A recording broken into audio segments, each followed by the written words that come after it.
So Fluxo's coming in with one of the MVPs too out of the region in MT7. We'll wait and see what that squad's going to be doing.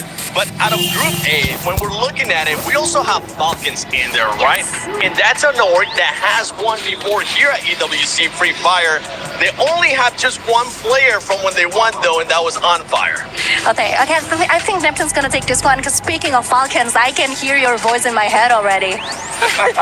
Well, that's one thing though. I mean, Team Falcons, at some point after not like losing a few of their players, they lost their identity. We are not seeing that consistency anymore. There is some fire similar to what we've seen from Burden United, but it's not that aggressive. It's not that much we're in. It's a sure win for them. So it's really difficult to tell if they're just playing with us, just pulling our leg right now, that they're not that strong, and then later that's when they bring in those booyahs in the chance to run. Because again, it's one of the things that I noticed from certain teams, they choose some stages or some tournament where they really want to pop off because they don't want to give out that much of strategy on their regionals. So I think it's a bit of an unpredictable situation when you talk about Falcons. So yeah, we might have to just wait and see. Okay, talking about unpredictable, I mean, we got India coming finally to EWC. That could be an unpredictable.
From Group A, coming from Malaysia, also a first contender in here. I think they will be on fire right now. I thought you were gonna go with Evos. I'm not gonna lie. She stayed with Boomerang. I was like, for sure he's gonna go with Evos. But let us know in the comments below for everybody watching, who do you think is gonna be taking the first booyah? Because this is day one of Free Fire at Esports World Cup.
Four of the most dominant teams in the world will step onto the Gadia City grid for the first time today. Teams who swept through their regions and left their opponents in the dust. But now they stand at the base of a mountain faced with an almost impossible climb. 150 million players for this 2026. 33 million players play these games every day. But today we will have the 96 best player coming from all around the world. That's right, from all corners of the world, ready to go toe-to-toe until they are the last team standing. My name is Barney Banks and I'm your host alongside the incredible Luti. And without any further delay, it's time to introduce your first 12 teams to the main stage. Yeah, there is a lot of pressure, of course. Like, there is so many young players and they are coming from all around the world. And you know what? Like, I think for a lot of them, it's the first time in Europe, the first time in Paris. So they are far away from home. Hopefully they're gonna make it right for this first day here at EWC Paris. However, it's time, ladies and gentlemen, to introduce our first 12 teams, starting with Demon's Pride!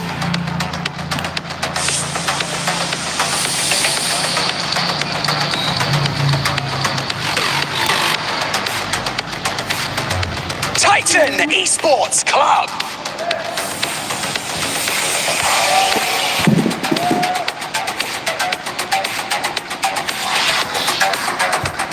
Loud Sneakers.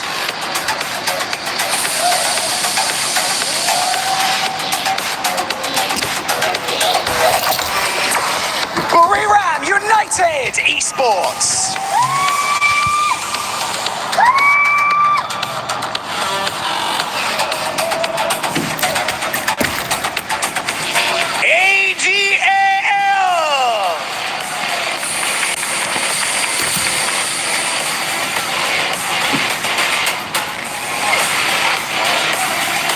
Aurora Gaming.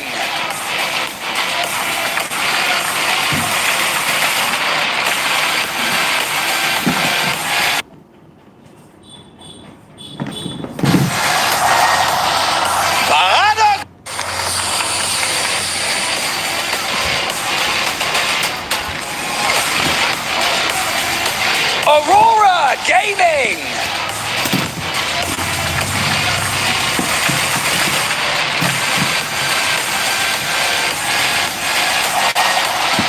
Paradox Gaming!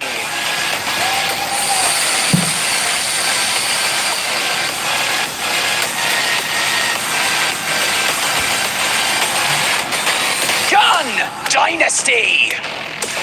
Okay सब आएगा India का team DS Gaming!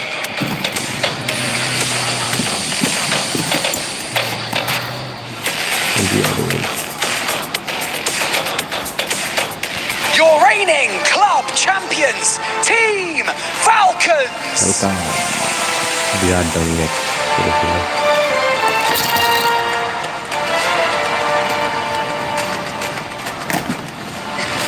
Team Apex Gaming! হাই তো আমাদের ইন্ডিয়ার team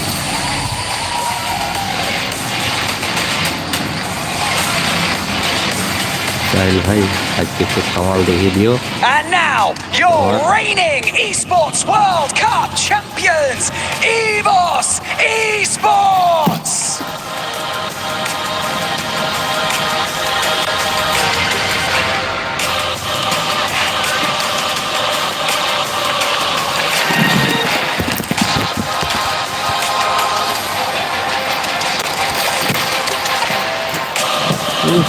কি গো এখানে একটা করে উপরে দিনটা করে নামাইছে We've got $1 million on the line, a legacy to forge, and a champion to crown. So today is your only chance to make a first impression. Make it count. The first day of Free Fire in EWC Paris begin now!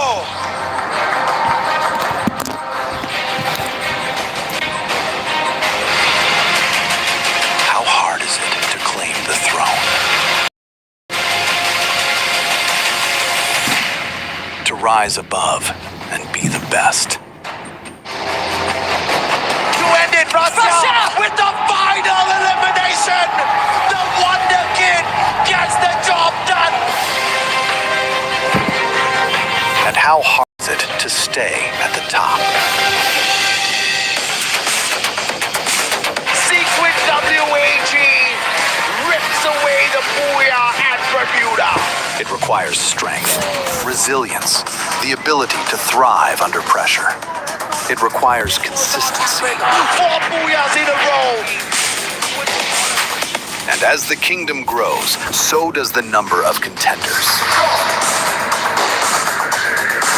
With familiar faces returning and entirely new forces knocking at the gates.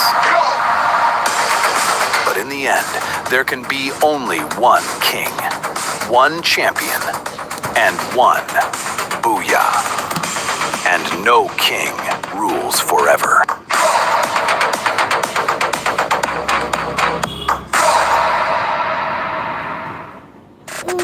Ladies and gentlemen, boys and girls, survivors of all ages, welcome to the most awaited event for at least the first half of the year. This is Free Fire at the Esports World Cup 2026 here in Paris. And I expected a heat wave. It was quite cold here, but now with the game starting, Tash, I think we're gonna just bump the heat up a tad bit higher. It's going to be intense. It's going to be mad hot. We saw the reigning champions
Invitational, where we threw in a bunch of super teams from Southeast Asia up against the South Asian teams, where they also Risk and not overheat. well, if you do end up at the bottom today, the risk is there, but fairly low. Not yet. Tomorrow, you definitely have to avoid it at all costs. But obviously, not every single team can do that. At the end of the day, you're going to have some winners. You're going to have some teams down at the bottom who are going to be at risk of relegation.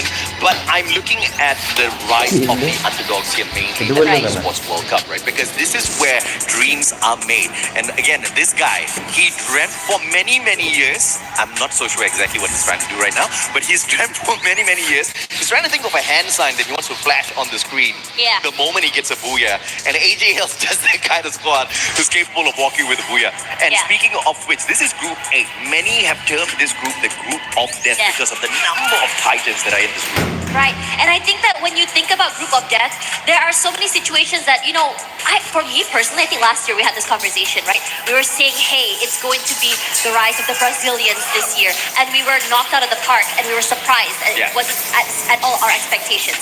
Now for this year, the capability of that happening again, and the favorites getting knocked out, is going to be happening. I would say is because there are so many teams that we haven't dealt yet. We haven't seen quite yet on the bigger stages. Maybe regionally, we haven't seen their prowess because maybe regionally wise, maybe they're not the best there. But some teams excel on the global stage, and that really, really surprises so many people, including us. Yeah, exactly, right? So it's just such a interesting factor that the teams that perform well on the global final stage, the titans of our competition, just don't find a good run here at the Esports World Cup. You look at Buriram, you look at even AGAL. I mean, this is their third year here, and both of the Esports World Cup in 2024 and 2025, they placed fifth. Yes. It's weird that they are not able to take a step forward, but the underdogs, on the other hand, they all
true demons of this competition are. It's honestly insane because the start off was just so अरे, in favor. हम तो late कर दिए Gets होते picked up होते। by Falcons. Limit, a big pick up बहुत here late हो गया बे already. मेरे से। Right timing to Match just start हो catch गया, him मैं- off guard हमें before देखी ही Evo नहीं। was even able to reposition. Yeah, great positioning from Russia as far as the battle up against Demon's Pride was, but they did not expect Chal, that to TAG, drop by. chal. And here comes Gun Dynasty yet again in another battle. But yeah, Prime Flame and Damon 444 down on the ground. But Team Apex Gaming needs a very early and up against the Latam Giants. Man, we already have two teams already out of the game, and Evo's That- in trouble as Falcons just clean up house, eliminated so quickly. Demon's Pride as well out of the game fairly soon, and these are the big hitting numbers. We talked about this in the pre-show about what we were sort of expecting to see from the big names. Yeah, I mean, very messy game one on day one as expected here. Most of the teams just do not know what to expect from the others in terms of drop spot, in terms of rotation. They'll have to stay on their tippy toes and sneak around these compounds as best possible. And if that fails, we'll just go all out with a gunfight, just like what Evos did earlier. But I'll have to say, Demon's Pride was not as a big a threat as Falcons. Beat up with the car 98, takes down Aimgod. Kudish out of nowhere. TEC joining the party as well. Two teams beating down the players on the side of Evos Divide. The reigning defending champions might get taken out a tad bit too early here. It's honestly insane. Evo's come back into the game, immediately gets completely annihilated. And now over on this side here, Falcons on a rampage. Limit doing the damage onto the player of DEC. The pressure is on, and DEC can't do anything about it. Titans Esports Club, what do you have in you? Have your wings been clipped? The Red Hawks of the past have not been able to fly very far, but this time around, picking up some crucial early points. They do have the vending machine beside the final surviving player, but it looks like it's going to be a rough one as TEC bows out as well. There's just so many things happening around the map right now as we're looking here. Loud and Evos in one compound in the corner.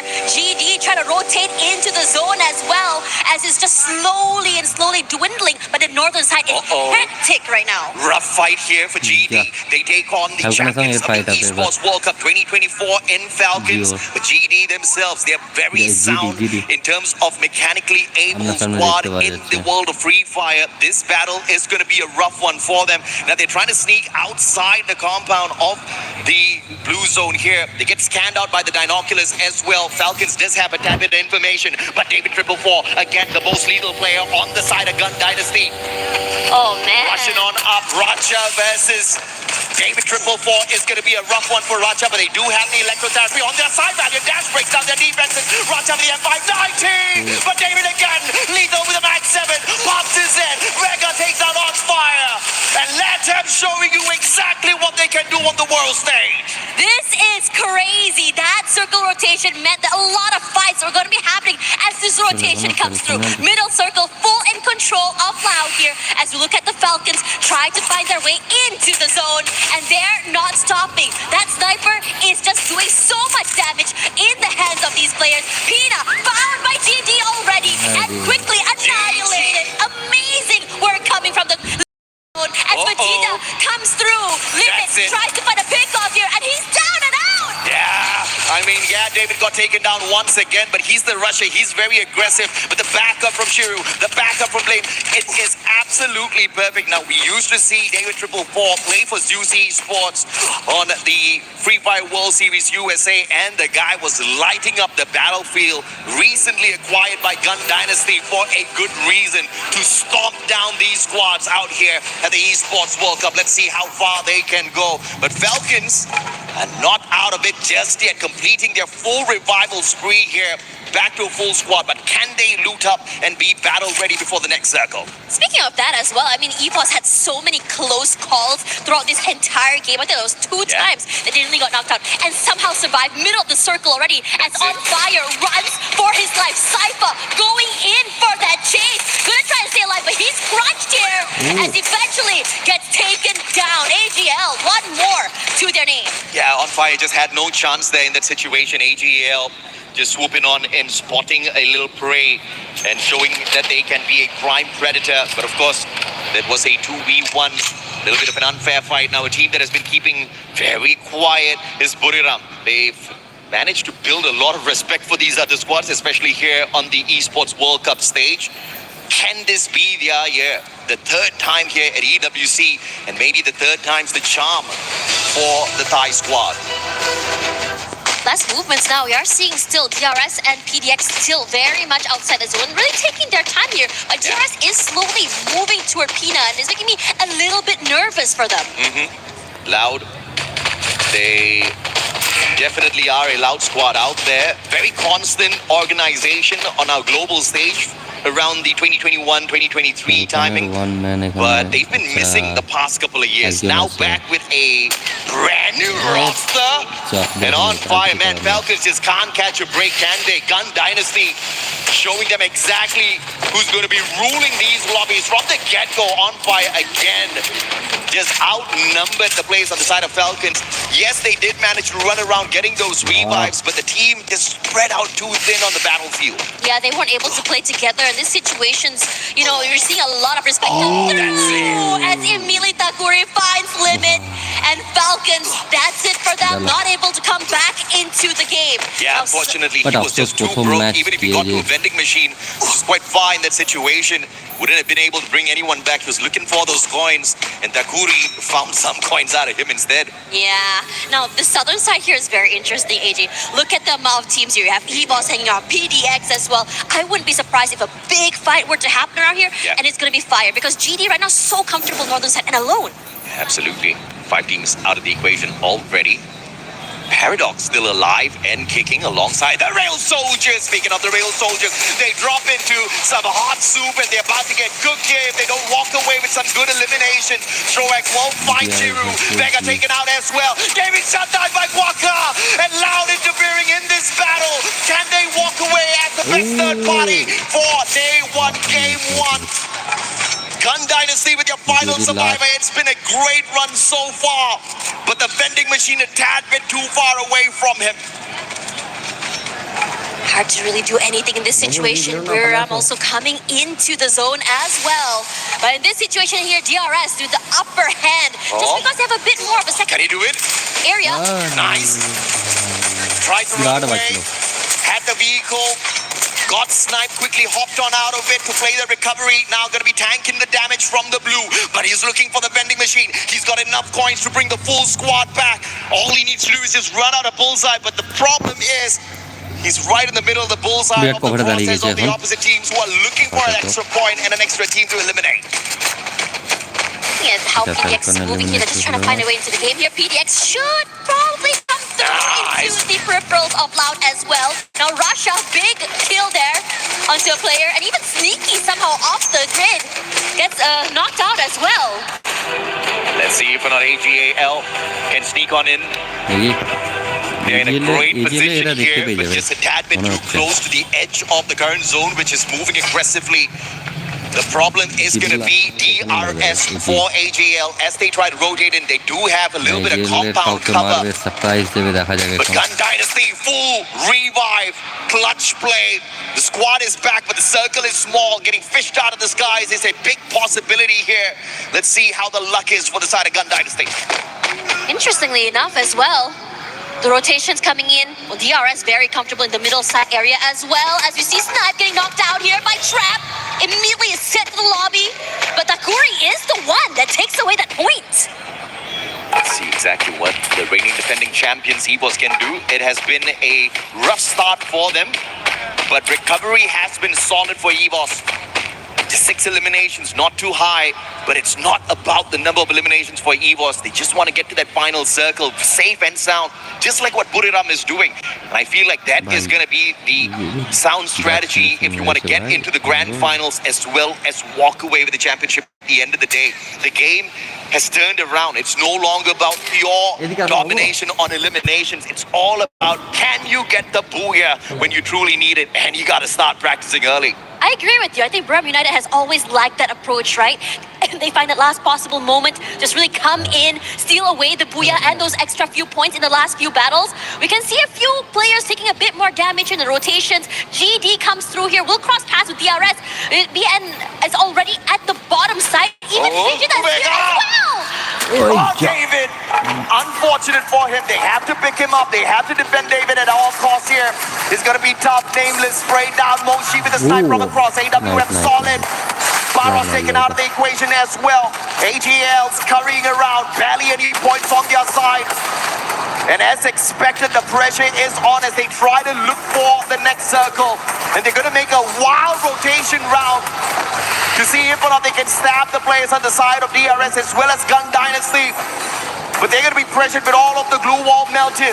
This is Gun Dynasty from the outside. DRS from the high ground advantage up against them as well. On the opposite side, Loud doing a number on the rest of the players out there. Buriram fighting the players of AGL as well as EVOS. Things are getting messy. Yeah, do not know its team wipe out so quickly as AGL is now out. DRS trying to find a way into the circle and stay alive. EVOS barely holding on, taking so much damage and pressure from other teams and the zone as well. Benel has kept the squad together so far for the side of Gun Dynasty, but can he continue to pull in more numbers for the team? They are in a great spot, but they also need to move on into the circle. And they've got a great position to attack DRS. EVOS Divine on the other hand, lightning zone right above their heads. And this is a classic play out of Gun Dynasty, if we've ever seen one. And through the lightning zone, there is a big advantage here. Loud, on the other hand, just not stepping on out too much. They will take a little bit of hit from the lightning zone, but nothing that they want to worry about so far. Moshi with the snipe. He was still once again under pressure. But the pickups are instantaneous. They've got the haystack for the extra defense as well. But the angles from the rest of the squad just putting EVOS in a pinch and eliminating them from the lobby. Yeah, EVOS is now out and down for the count as DRS rushes through into the safer zone here. Trying to find a way to stay alive and stay healthy. They do. As Loud trying to find a way to just really find an angle onto Brum United. We see some utilities coming out here, just really zone them away. But no one's making a move quite yet. Not yet. Buriram, cool, calm, collected. Just taking advantage of any extra points they can find out there. Not getting too aggressive just yet. But now up against Gun Dynasty. Can we see Buriram shine, or will Gun Dynasty continue to stomp every single squad they come across? David 444 still alive and kicking. But Nell, their super savior, still alive and kicking. Gun Dynasty looking absolutely solid to build their dynasty here, right here on game one. Loud on the other hand, backing away. BZP tagged up from the back. Waka, Vegas taken out. It's DRS striking up against Gun Dynasty, and they've got 13 eliminations in the Nepali squad. Absolute wonder run so far on game one. Yeah, and Loud has made a huge, I would say, tactical retreat. A lot of space held, a lot of cover as well built, but it doesn't stop the damage. Trying their way, their best to stay alive right now, as BRU tries to put in the pressure onto their team. They can't do more than that. They do steal away the players of GD. One player knocked out already, and BRU already on a rampage on 2-5. Loud, 6 eliminations, putting the pressure onto Brum United. Not happening, staying alive, despite the chunk of damage coming through for the util. Yeah, Trap just playing true to his name, man. Bringing in the thrill of battle with the A124, trapping in Buriram. They could not use their active skills, and they actually had to wait that out. Quite a number of seconds lost already, but Buriram quickly recovering from that thrill of battle attack. Loud played the timing well, but Buriram had the extra layer of defense with those fences. And now here comes Takuri. God nades. Waka finds Moshi. The sniper of Buriram's out of the equation, and Takuri can't do a number on them. Can he nade out the full squad of Buriram? It goes wide a tad big. Now Takuri needs to become the doctor for the squad. David 444, the final player on the side of Gun Dynasty that's alive and kicking, but they've done well enough in this game. 17 eliminations strong. Final 4 teams, 4 regions in the final circle, and Gun Dynasty is the first one to tap out. Yeah, it's insane now. With Brum United waiting in the wings. Strokes trying to find a way to chunk down the damage from Brum United, but they have built a fortress. Wasana repositions, rushes through, trying to find a pickup, but he's not able to do so. As BCP finds the members of Brum United. They're all knocked down. DRS in trouble. It's all about the timing, and Loud knows that well. They move on in. They've already taken advantage with the initial knock. Takuri has got the quad in hand, ready to fire up close in personally is going to be deadly. But if Cloud continues to close down the distance, those M590s are going to be popping some heads for sure. Grab once again, Thrill of Battle locked in, and you cannot use your active skills to take them on. But that knock buys them a little bit of extra time. What can Strowex do? It's a 1v3. It's got a sniper in hand. M590s loaded up on the side of Loud. It's a 3v1 easy play here. As Strowex jumps on back. Loud says absolutely not. They take away the first win. And Brazil showing that they are going to be making a lot of noise here on the stage. They're here to run circles around these teams. Again, Tash, I mentioned during the game, it's not about how many eliminations you get. It's all about strategizing your way towards that final circle, surviving long enough, and taking advantage of the right situations. And that was executed perfectly by this Brazilian squad. Yeah, it's really exciting to see them as well. They weren't too flashy super early. Yeah. And we saw toward that mid-game, they made so much noise. Oh, yeah. They started to get really active. They started to really move around that map. And they're tactical in which fights they wanted to take Yes. and which fights they decided to just leave alone. And I have to say, it's Trap that was the mastermind of that battle, constantly pulling the timing perfectly for the side of Loud. If it wasn't for them, I think Buriram would have had an easier rotation in that final circle to avoid the battle. But the thrill of battle, and again, even in the final battle up against these players from the side of DRS, it was the thrill of battle that made the biggest of difference. And this guy is not just the support player who activates the thrill of battle from the back and then allows the rest of his team members to get the job done. He hops on into the fight as well with the M590. Phenomenal mechanical skill, phenomenal timing. Everything went well here for Loud, but I have to say that was a really messy lobby. Because again, that's exactly what we expect here. Day one, game one, you barely know where your opponents are going to be dropping. I mean, you can go in and do a little bit of research, but it's really a toss of a coin at the end of the day. And I think Loud handled these situations out there really fine. Yeah, and I think what's really exciting as well for me personally, I thought that today we're going to be seeing the rise of the underdogs, right? The more quieter teams that never really made that big splash quite yet, because that's usually how day one goes, because everyone's a little bit more cautious. Regardless, after this, we'll be seeing more of the Free Fire at EWC, so do not go anywhere, we'll be right back. Play is in our DNA. Whenever we let it out, it becomes our superpower. Now imagine an entire city being built to supercharge it. Kadir City, powered by Play.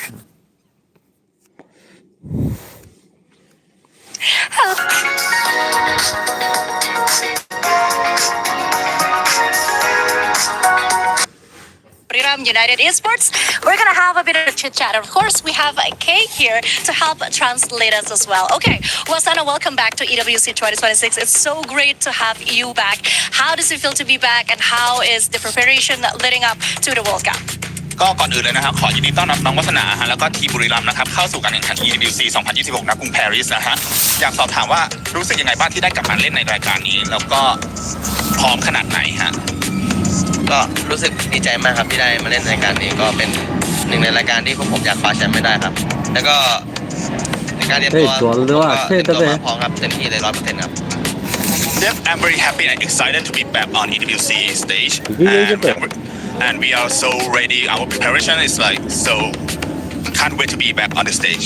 Ooh, okay. So speaking of preparation, we all know that the other teams are also going for the title. Obviously, this is the one title that Buriram United really wanted to have. What do you think is the biggest obstacle that you're gonna have to face on the stage this year?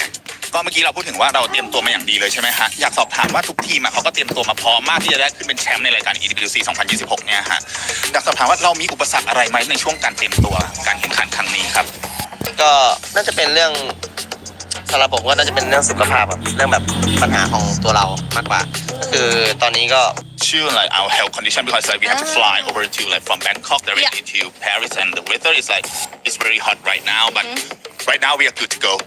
Good to go, well adjusted, even though, yeah, of course, it takes a lot and a while to get here. But speaking of contenders, who do you think is the biggest rival that you have on the World Cup right now? Because if we're talking about Esports Divine, yes, they are the reigning champions, but it hasn't really been a great year for them.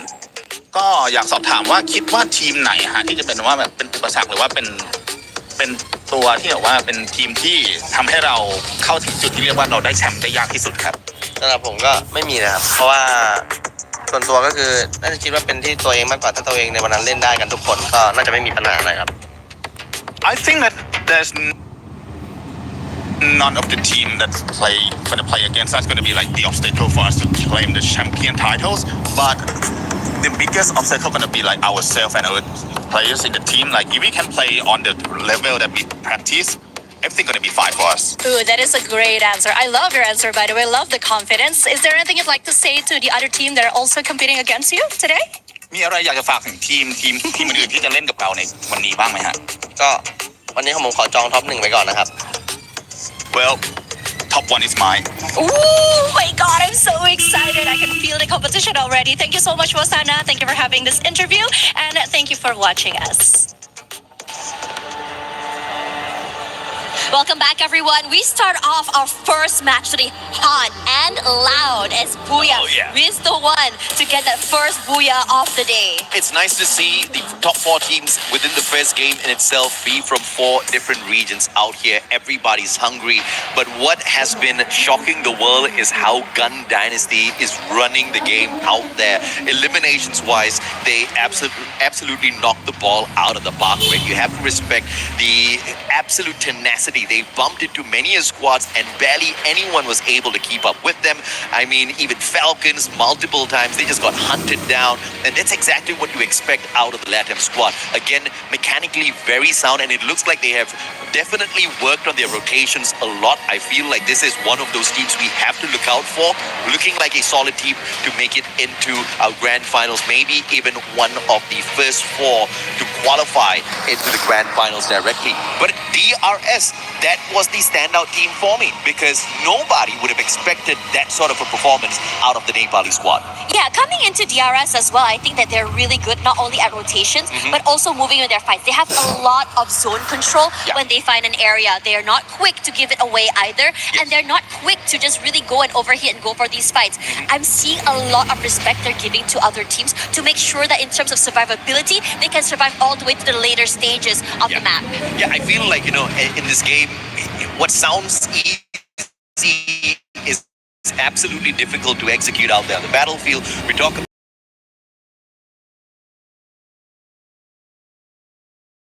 about how কি করছে এটা for a lot of the squads out here, but DRS pulled off these things absolutely perfect in this first game.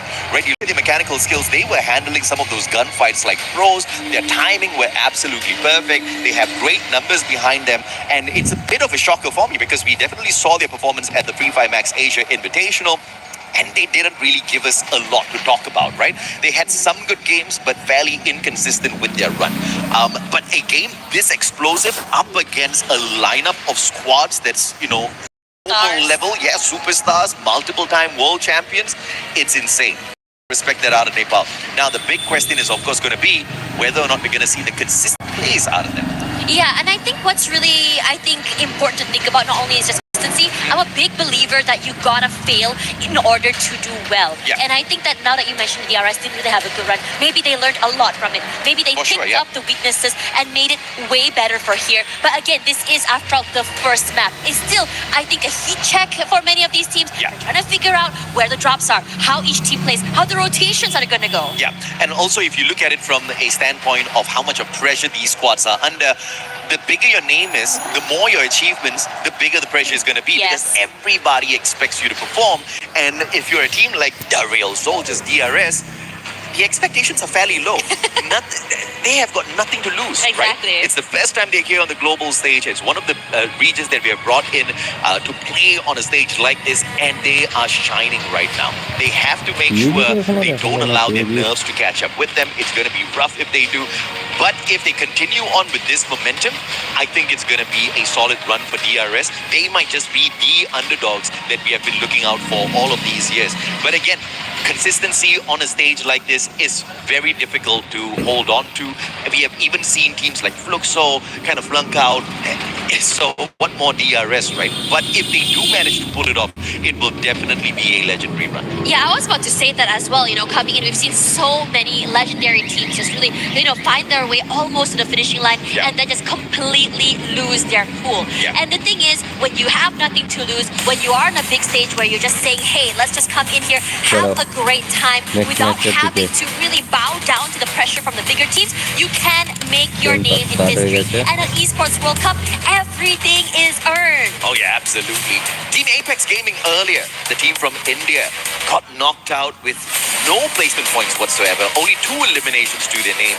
And I feel like this is one of those teams that we can expect to see perform a little bit better here on Solara. As we hop on in, these light rails are going to be attracting many teams to your compound. I think the third-party situation in Solara has always been extremely exciting to watch. And it looks like Gun Dynasty is looking for a big fight again with the early clash up against the Malaysians. Aurora Gaming, Eco Drain, battle up against Gun Dynasty. It's going to be a rough one. Yeah, and it's always going to be super exciting when you go for these early fights. The rest of the map, though, fairly safe other than Delta Isle. Delta Isle right now also is, I think, very, very hectic. Now, in this situation there, I am wanting to see how GD is going to be handling this. And we're rushing forward only barely alive as Astra already had turned on the time turner. Yeah, this is a 50-50 early hot drop.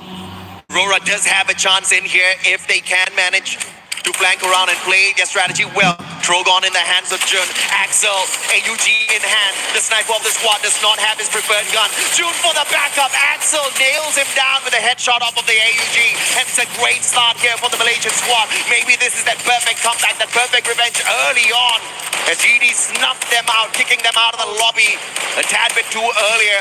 But Nell, again, the super savior of the squad, will hit that double revive, making sure even if Gun Dynasty falls early here up against Aurora, they will stay in the lobby. But the White Tigers, they smell blood and they want the points. Yeah, they're coming in as a third party here as well. Gives a bit of space for Aurora to go for that reposition. It's a bit quiet right now. They don't want to do anything. They can see Aurora leaving away from the area. GD, you got to deal with the White Tigers right now. Apex. The Kimbo Vector in hand. Rate of fire is there. The damage, questionable for sure. Spots one out. It's the cord.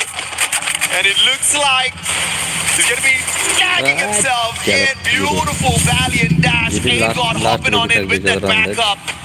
And they definitely had the advantage on their side with the numbers.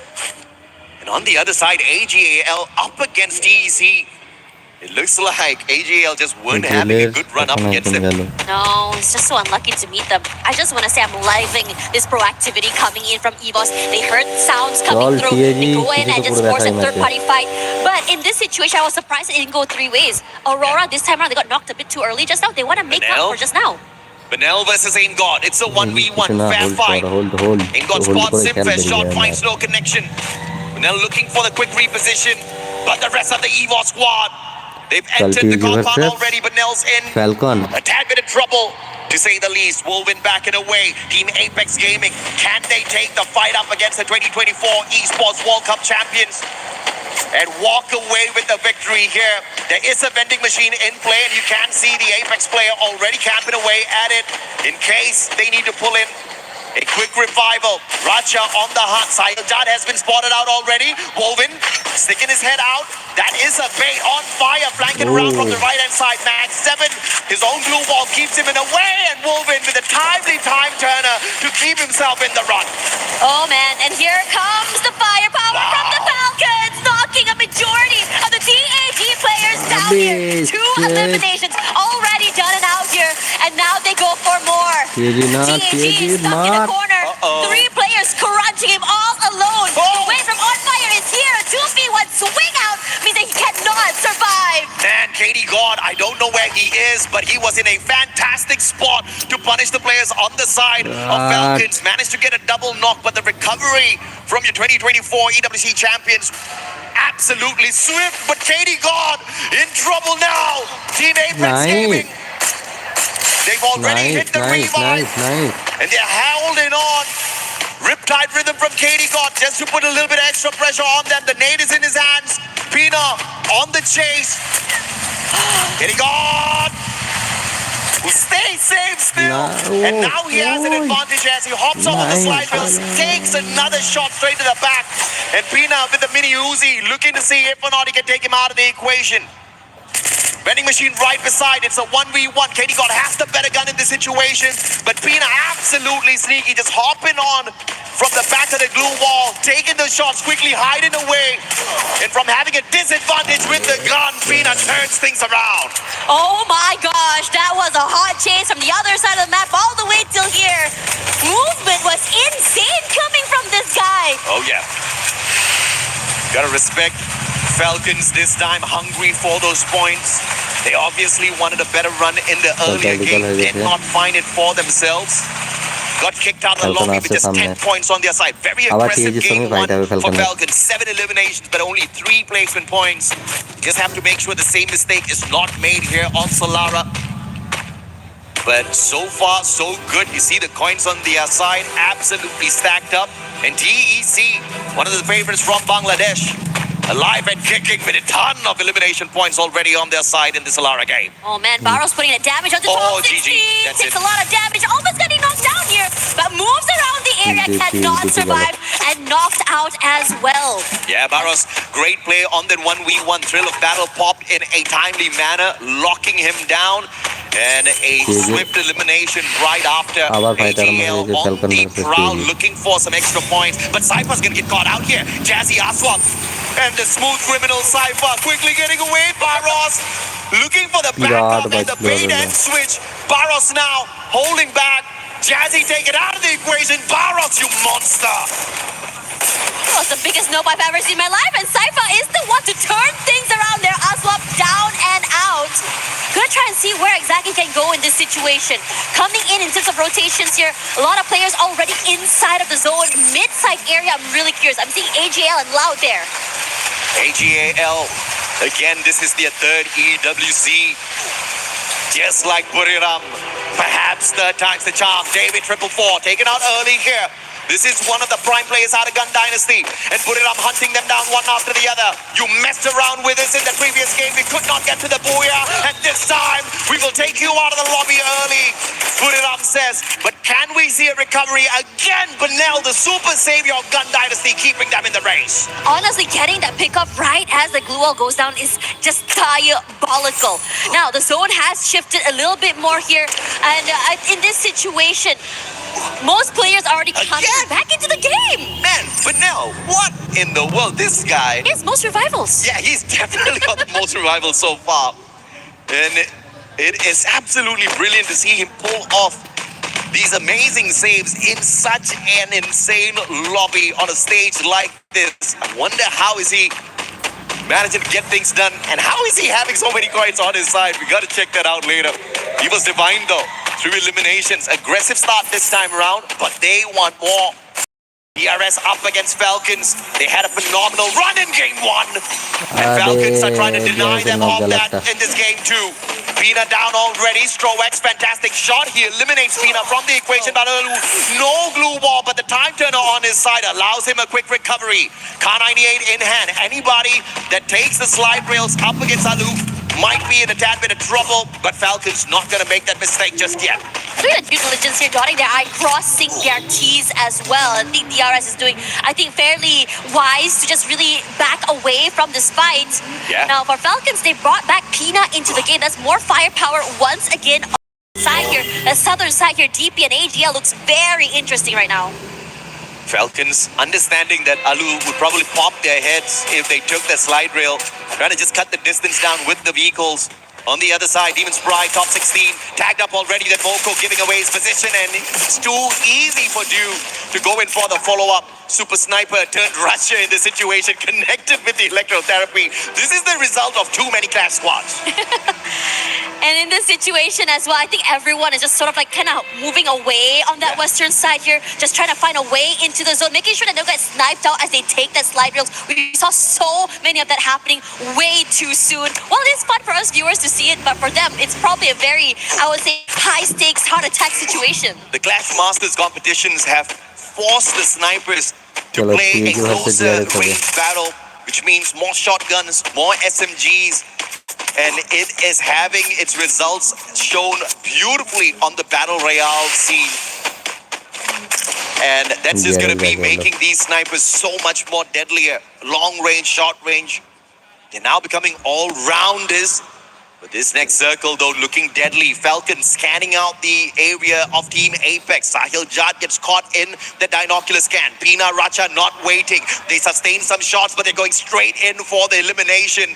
And a four-man scan here, potentially by the White Tigers. EVOS Divine and a double scan. Probably Aurora as well as Loud. EVOS in trouble, as two teams have got the information on them. Team Apex Gaming, on the other hand, already scanned out by the Falcon squad earlier on, but Falcons are the ones who are in a tad bit more trouble. Sahil looking for the revival, pulls Shoto back into the race, but he sacrifices himself in the same run. I mean, what can you do to just really survive longer here? That's it. Katie God in trouble, out of the pan, into the fire, running straight. Oh, EVOS Divine does not spot him out. No. This could just be that survival play, but Tech is right behind him, so this is gonna be a tad bit different. Oh, no, Thriller Battle, GG, bro. I don't know if or not that was super intentional, but Katie God now clipped on by the Thriller Battle, has got no way to use his active skill. But EVOS Divine not making the mistake of looking for one extra point and potentially sacrificing two of their players. They know the players of TEC is right there beside them. So moving to find an extra point might put them in a little bit of trouble, and the veteran experience of EVOS Divine keeping them alive and kicking. But the Rail Soldiers hopping on in as well. This is about to become a rough three-way battle. Yeah, coming through here as well, because Katie got finally knocked down as well. As TEC, their comfort is being taken away. DRS gonna try to really hunker down here in the situation, maybe wait out those fights, or hoping for an opening to either go in for the fight or just go for a tactical retreat. Playing on the meta, the AWM, the VSKs, they've got the long-range weapons perfect for Solara, and I will not doubt those M590s are on standby for the pop as well. Great rotation by EVOS Divine, avoiding the initial engagement with DRS, and just taking the position right below the players of Titan Esports Club. This means Bangladesh is going to have a rough time to get out of their spot, but thankfully the circle's still with them. The next zone is going to be crucial to see which teams get caught out here on the rotation. There is a high chance it moves towards the conglomeration of the three squads here. EVOS Divine, TEC, as well as DRS. DRS, you're being very, very patient, but the problem is right now you go toward EVOS, there's the potential of getting knocked out by TEC from that top side of the building as well. Yeah. And I think that this is a situation where you just have to wait out things. Nice play, and now it's just all-out annihilation. Messy, as multiple teams are so close to each other. Gun Dynasty does not manage the ambush, but Demon's Pride are swapped too low. And the final bullet by Vega takes him out of the equation. David's picked right back up, and again, Gun Dynasty's going to be a bit of a troublemaker in the final circle. Now the wait happens here, as we already see that for Aurora surviving a little bit longer this time, and they want to go for this fight against GD. In front of them, they already got it at one pickoff here. Aurora doing very well, fighting the players of GD, but they still have 3 more members to worry about on the other side. Yeah, to snuff out Gun Dynasty, you gotta take Benel out of the equation, because that man is a miracle worker for these revives. Somehow, he always brings the rest of the team members back in, but without him, they're gonna crumble one after the other. Vega taken out of the equation as well, and it looks like Gun Dynasty, that's the end for them. Aurora and Loud, this is gonna be a rough rotation for them, as everybody else has hopped on in, as anticipated earlier on.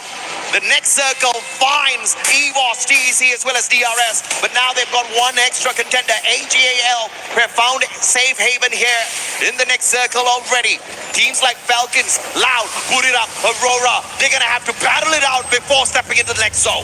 And it is annoying and a very rough area here to the side here. Guangsa does fight one, and here comes the nades as well. The reposition is good. Trap doing huge damage onto the members of Buram United. One more, baby. And that's This is gonna keep them at bay. Get high Excel, looking for the pickup onto Asana, but now outside the zone. He has the electrotherapy though, and that keeps his buddy alive and kicking. No way. AGAL on the other hand, annihilate DRS Gaming. Finally, DRS had stayed in there for long enough. They were keeping an eye on EVOS, and AGAL with the backstab took advantage of that situation. Wasana's gonna get snuffed out as well.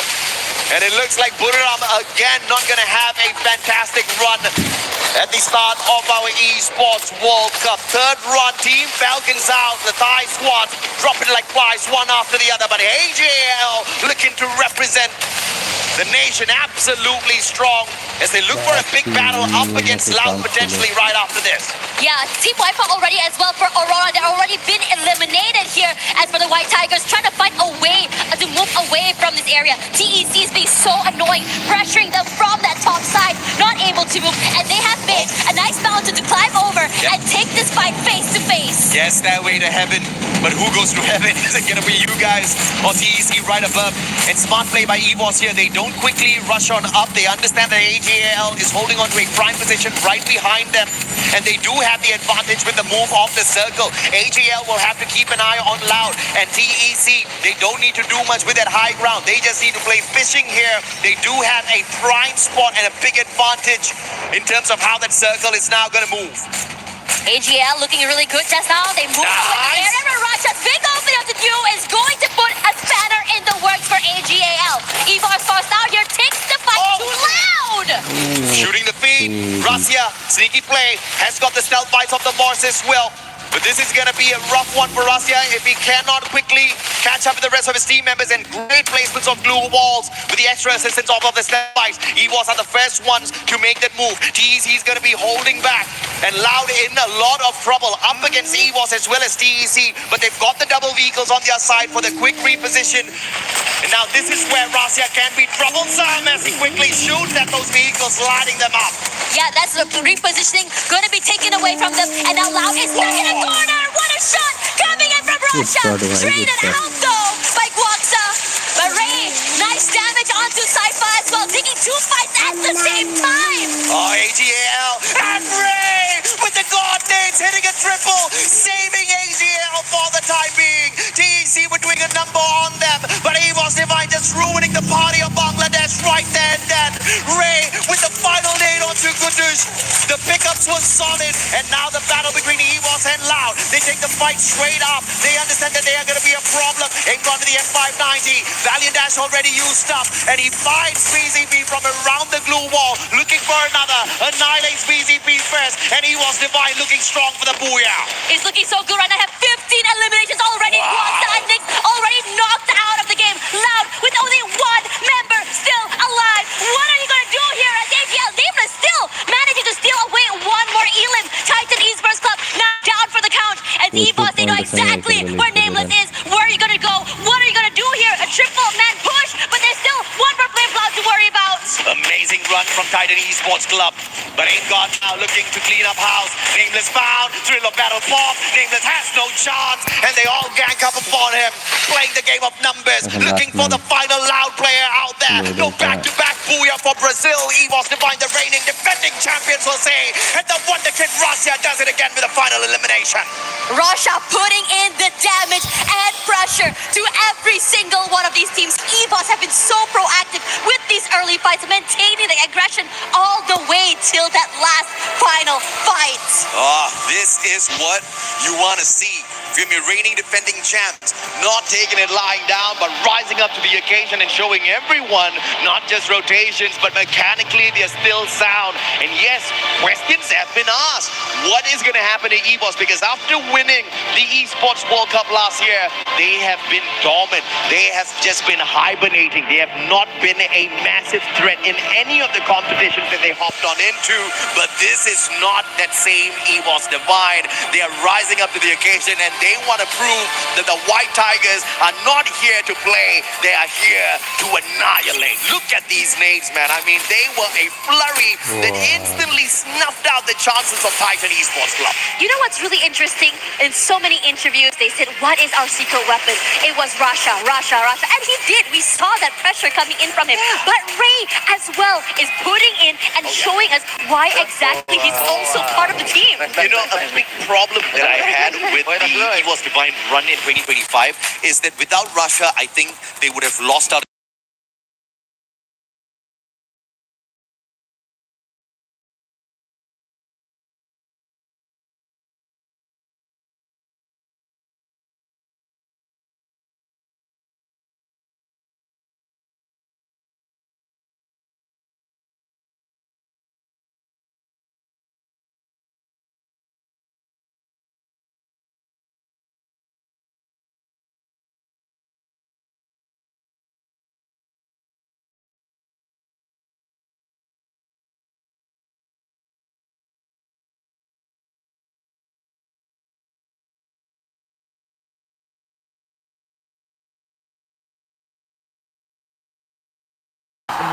Yes, of course.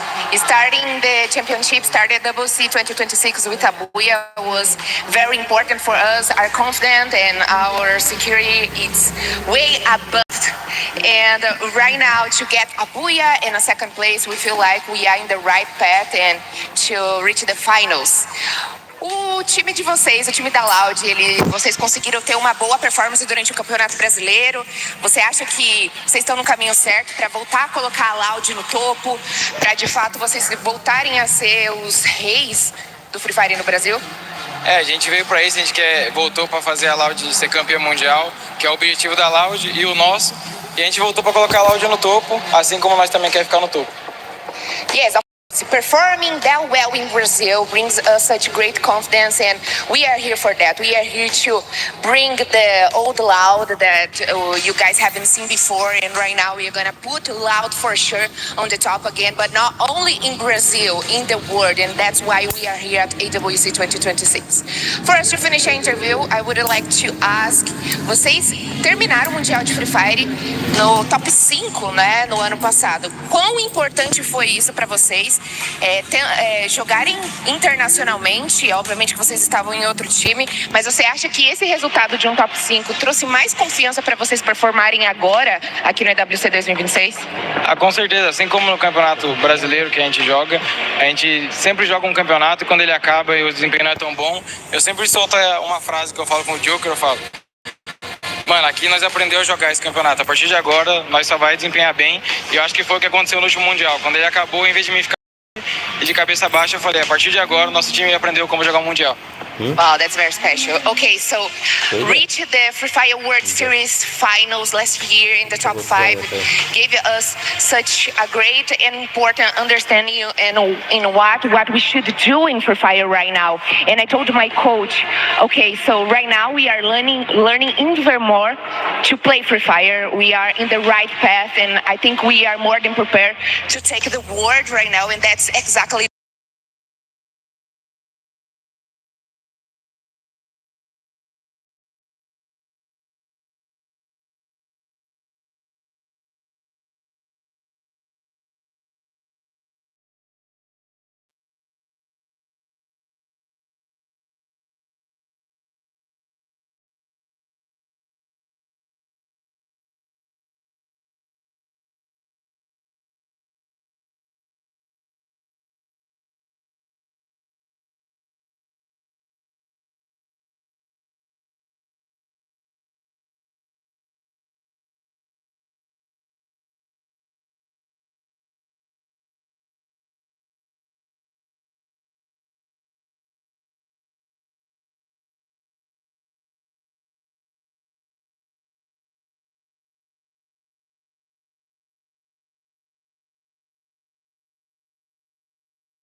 तो कहीं ना कहीं ये जो giant squads है इनके सामने आप कैसे टिक पाएंगे? जैसा कि आपने टीम एपिक्स गेमिंग की भी काफी चर्चा करी, हमने नोटिस भी करा है कि काफी हमने ऑब्जर्व करा था टेस्ट के बाहर, हम देख रहे थे मैचेस और हमने बातचीत भी करी थी कि जिस प्रकार से यहाँ पर एपिक्स गेमिंग वो काफी ज्यादा प्रेशर लेके खेल रहे हैं, वो साफ उनके गेम प्ले में झलक रहा है। जिस प्रकार का गेम प्ले वो अपने रीजनल टूर्नामेंट्स में परफॉर्म कर रहे थे, डोमेस्टिक सर्किट में परफॉर्म कर रहे थे, उस टाइप का वो रेंज अभी नहीं दिखता हुआ नजर आ रहा। और ये कंसर्निंग है टीम एपिक्स गेमिंग के लिए, बिकॉज अगर वो ओरिजिनल गेम प्ले अपना नहीं ला पाए तो दिक्कतें हो जाएगी। बिकॉज आपका परफॉर्मेंस अच्छा नहीं हुआ तो सब यही कहेंगे कि फर्स्ट टाइम था, ठीक है कोई बात नहीं, बट उसके बावजूद अगर आपका फर्स्ट टाइम है और अगर आप अपने फर्स्ट टाइम में ही काफी अच्छा परफॉर्म कर जाते हैं तो वो नाम फिर सभी के मुंह पर रट जाएगा कि हाँ टीम एपिक्स गेमिंग वो अपने पहले ही बार में काफी अच्छा परफॉर्म करके आई। एंड देखिए 2026 के रन की सबसे बढ़िया टीम अगर आप इनको बोलें यहाँ पे इंडिया की तरफ से तो गलत नहीं होगा, बिकॉज FFMIC 2026 के स्प्रिंग के चैंपियन बने थे और उसके साथ यहाँ पे इनसे एक्सपेक्टेशन भी काफी ज्यादा है और वो जो प्रेशर है वो एक्सपेक्टेशंस का ही नजर आ रहा है। देखिए मैं हमेशा मानता हूँ ये जो खिलाड़ी, ये जो एथलीट्स है, ये वॉरियर्स के माफिक लड़ते हैं और यहाँ पे जरूर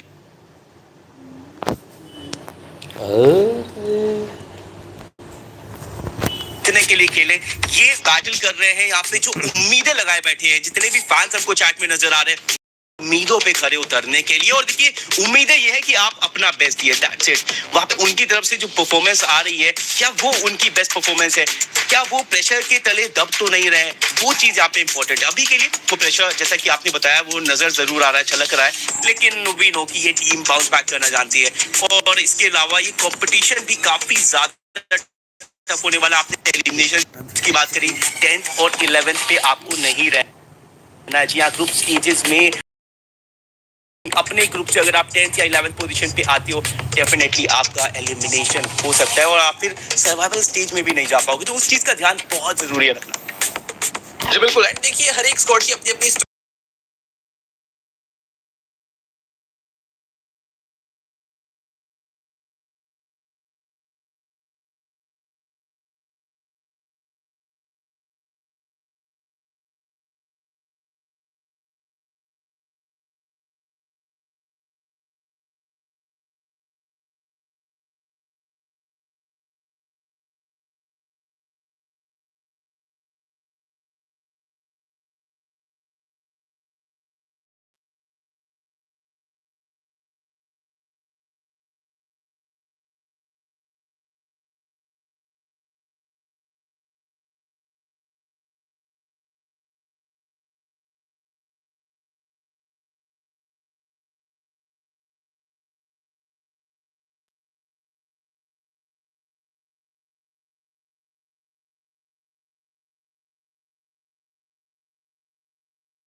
वो देखते किस तरीके से खेलने वाले हैं। बुरीराम यूनाइटेड ई स्पोर्ट्स अभी तक गेम उनके तरीके से नहीं गए हैं। वी नो कि वो एक एग्रेसिव टीम है, वी नो कि वो एलिमिनेशंस के लिए खेलते हैं, बट विल सी कि आगे क्या होने वाला है। बुरीराम यूनाइटेड ई स्पोर्ट्स यहाँ पे कोशिश जरूर करेंगे कि अपना बेस्ट परफॉर्मेंस दे, बट चलिए चलते आगे बढ़ते हैं स्केड्यूल की तरफ और देखते हैं कि अगला मुकाबला किस मैप में होने वाला है। गेम नंबर 1 हमने विटनेस किया बर्मुडा में, जहाँ पे विजेता निकले loud sneakers. Game number 2 Solara Evos के नाम रहा। वहीं पे गेम नंबर 3 होगा पर्गेट्री में, और ये एक बड़ा प्रश्न चिन्ह होने वाला है क्योंकि पर्गेट्री एक ऐसा मुकाबला जहां पे एलिमिनेशंस कम निकलते हैं, मैप काफी ज्यादा बड़ा है, थोड़ा सा स्लो पेस गेम्स जाते हैं, स्टार्टिंग में बैटल्स होती है, मिड गेम काफी स्लो रहता है, बट विल सी कि क्या होगा आगे। नेक्स्ट एरा कालाहारी और अगेन गेम नंबर 6 हम नेक्स्ट एरा विटनेस करने वाले शिराई।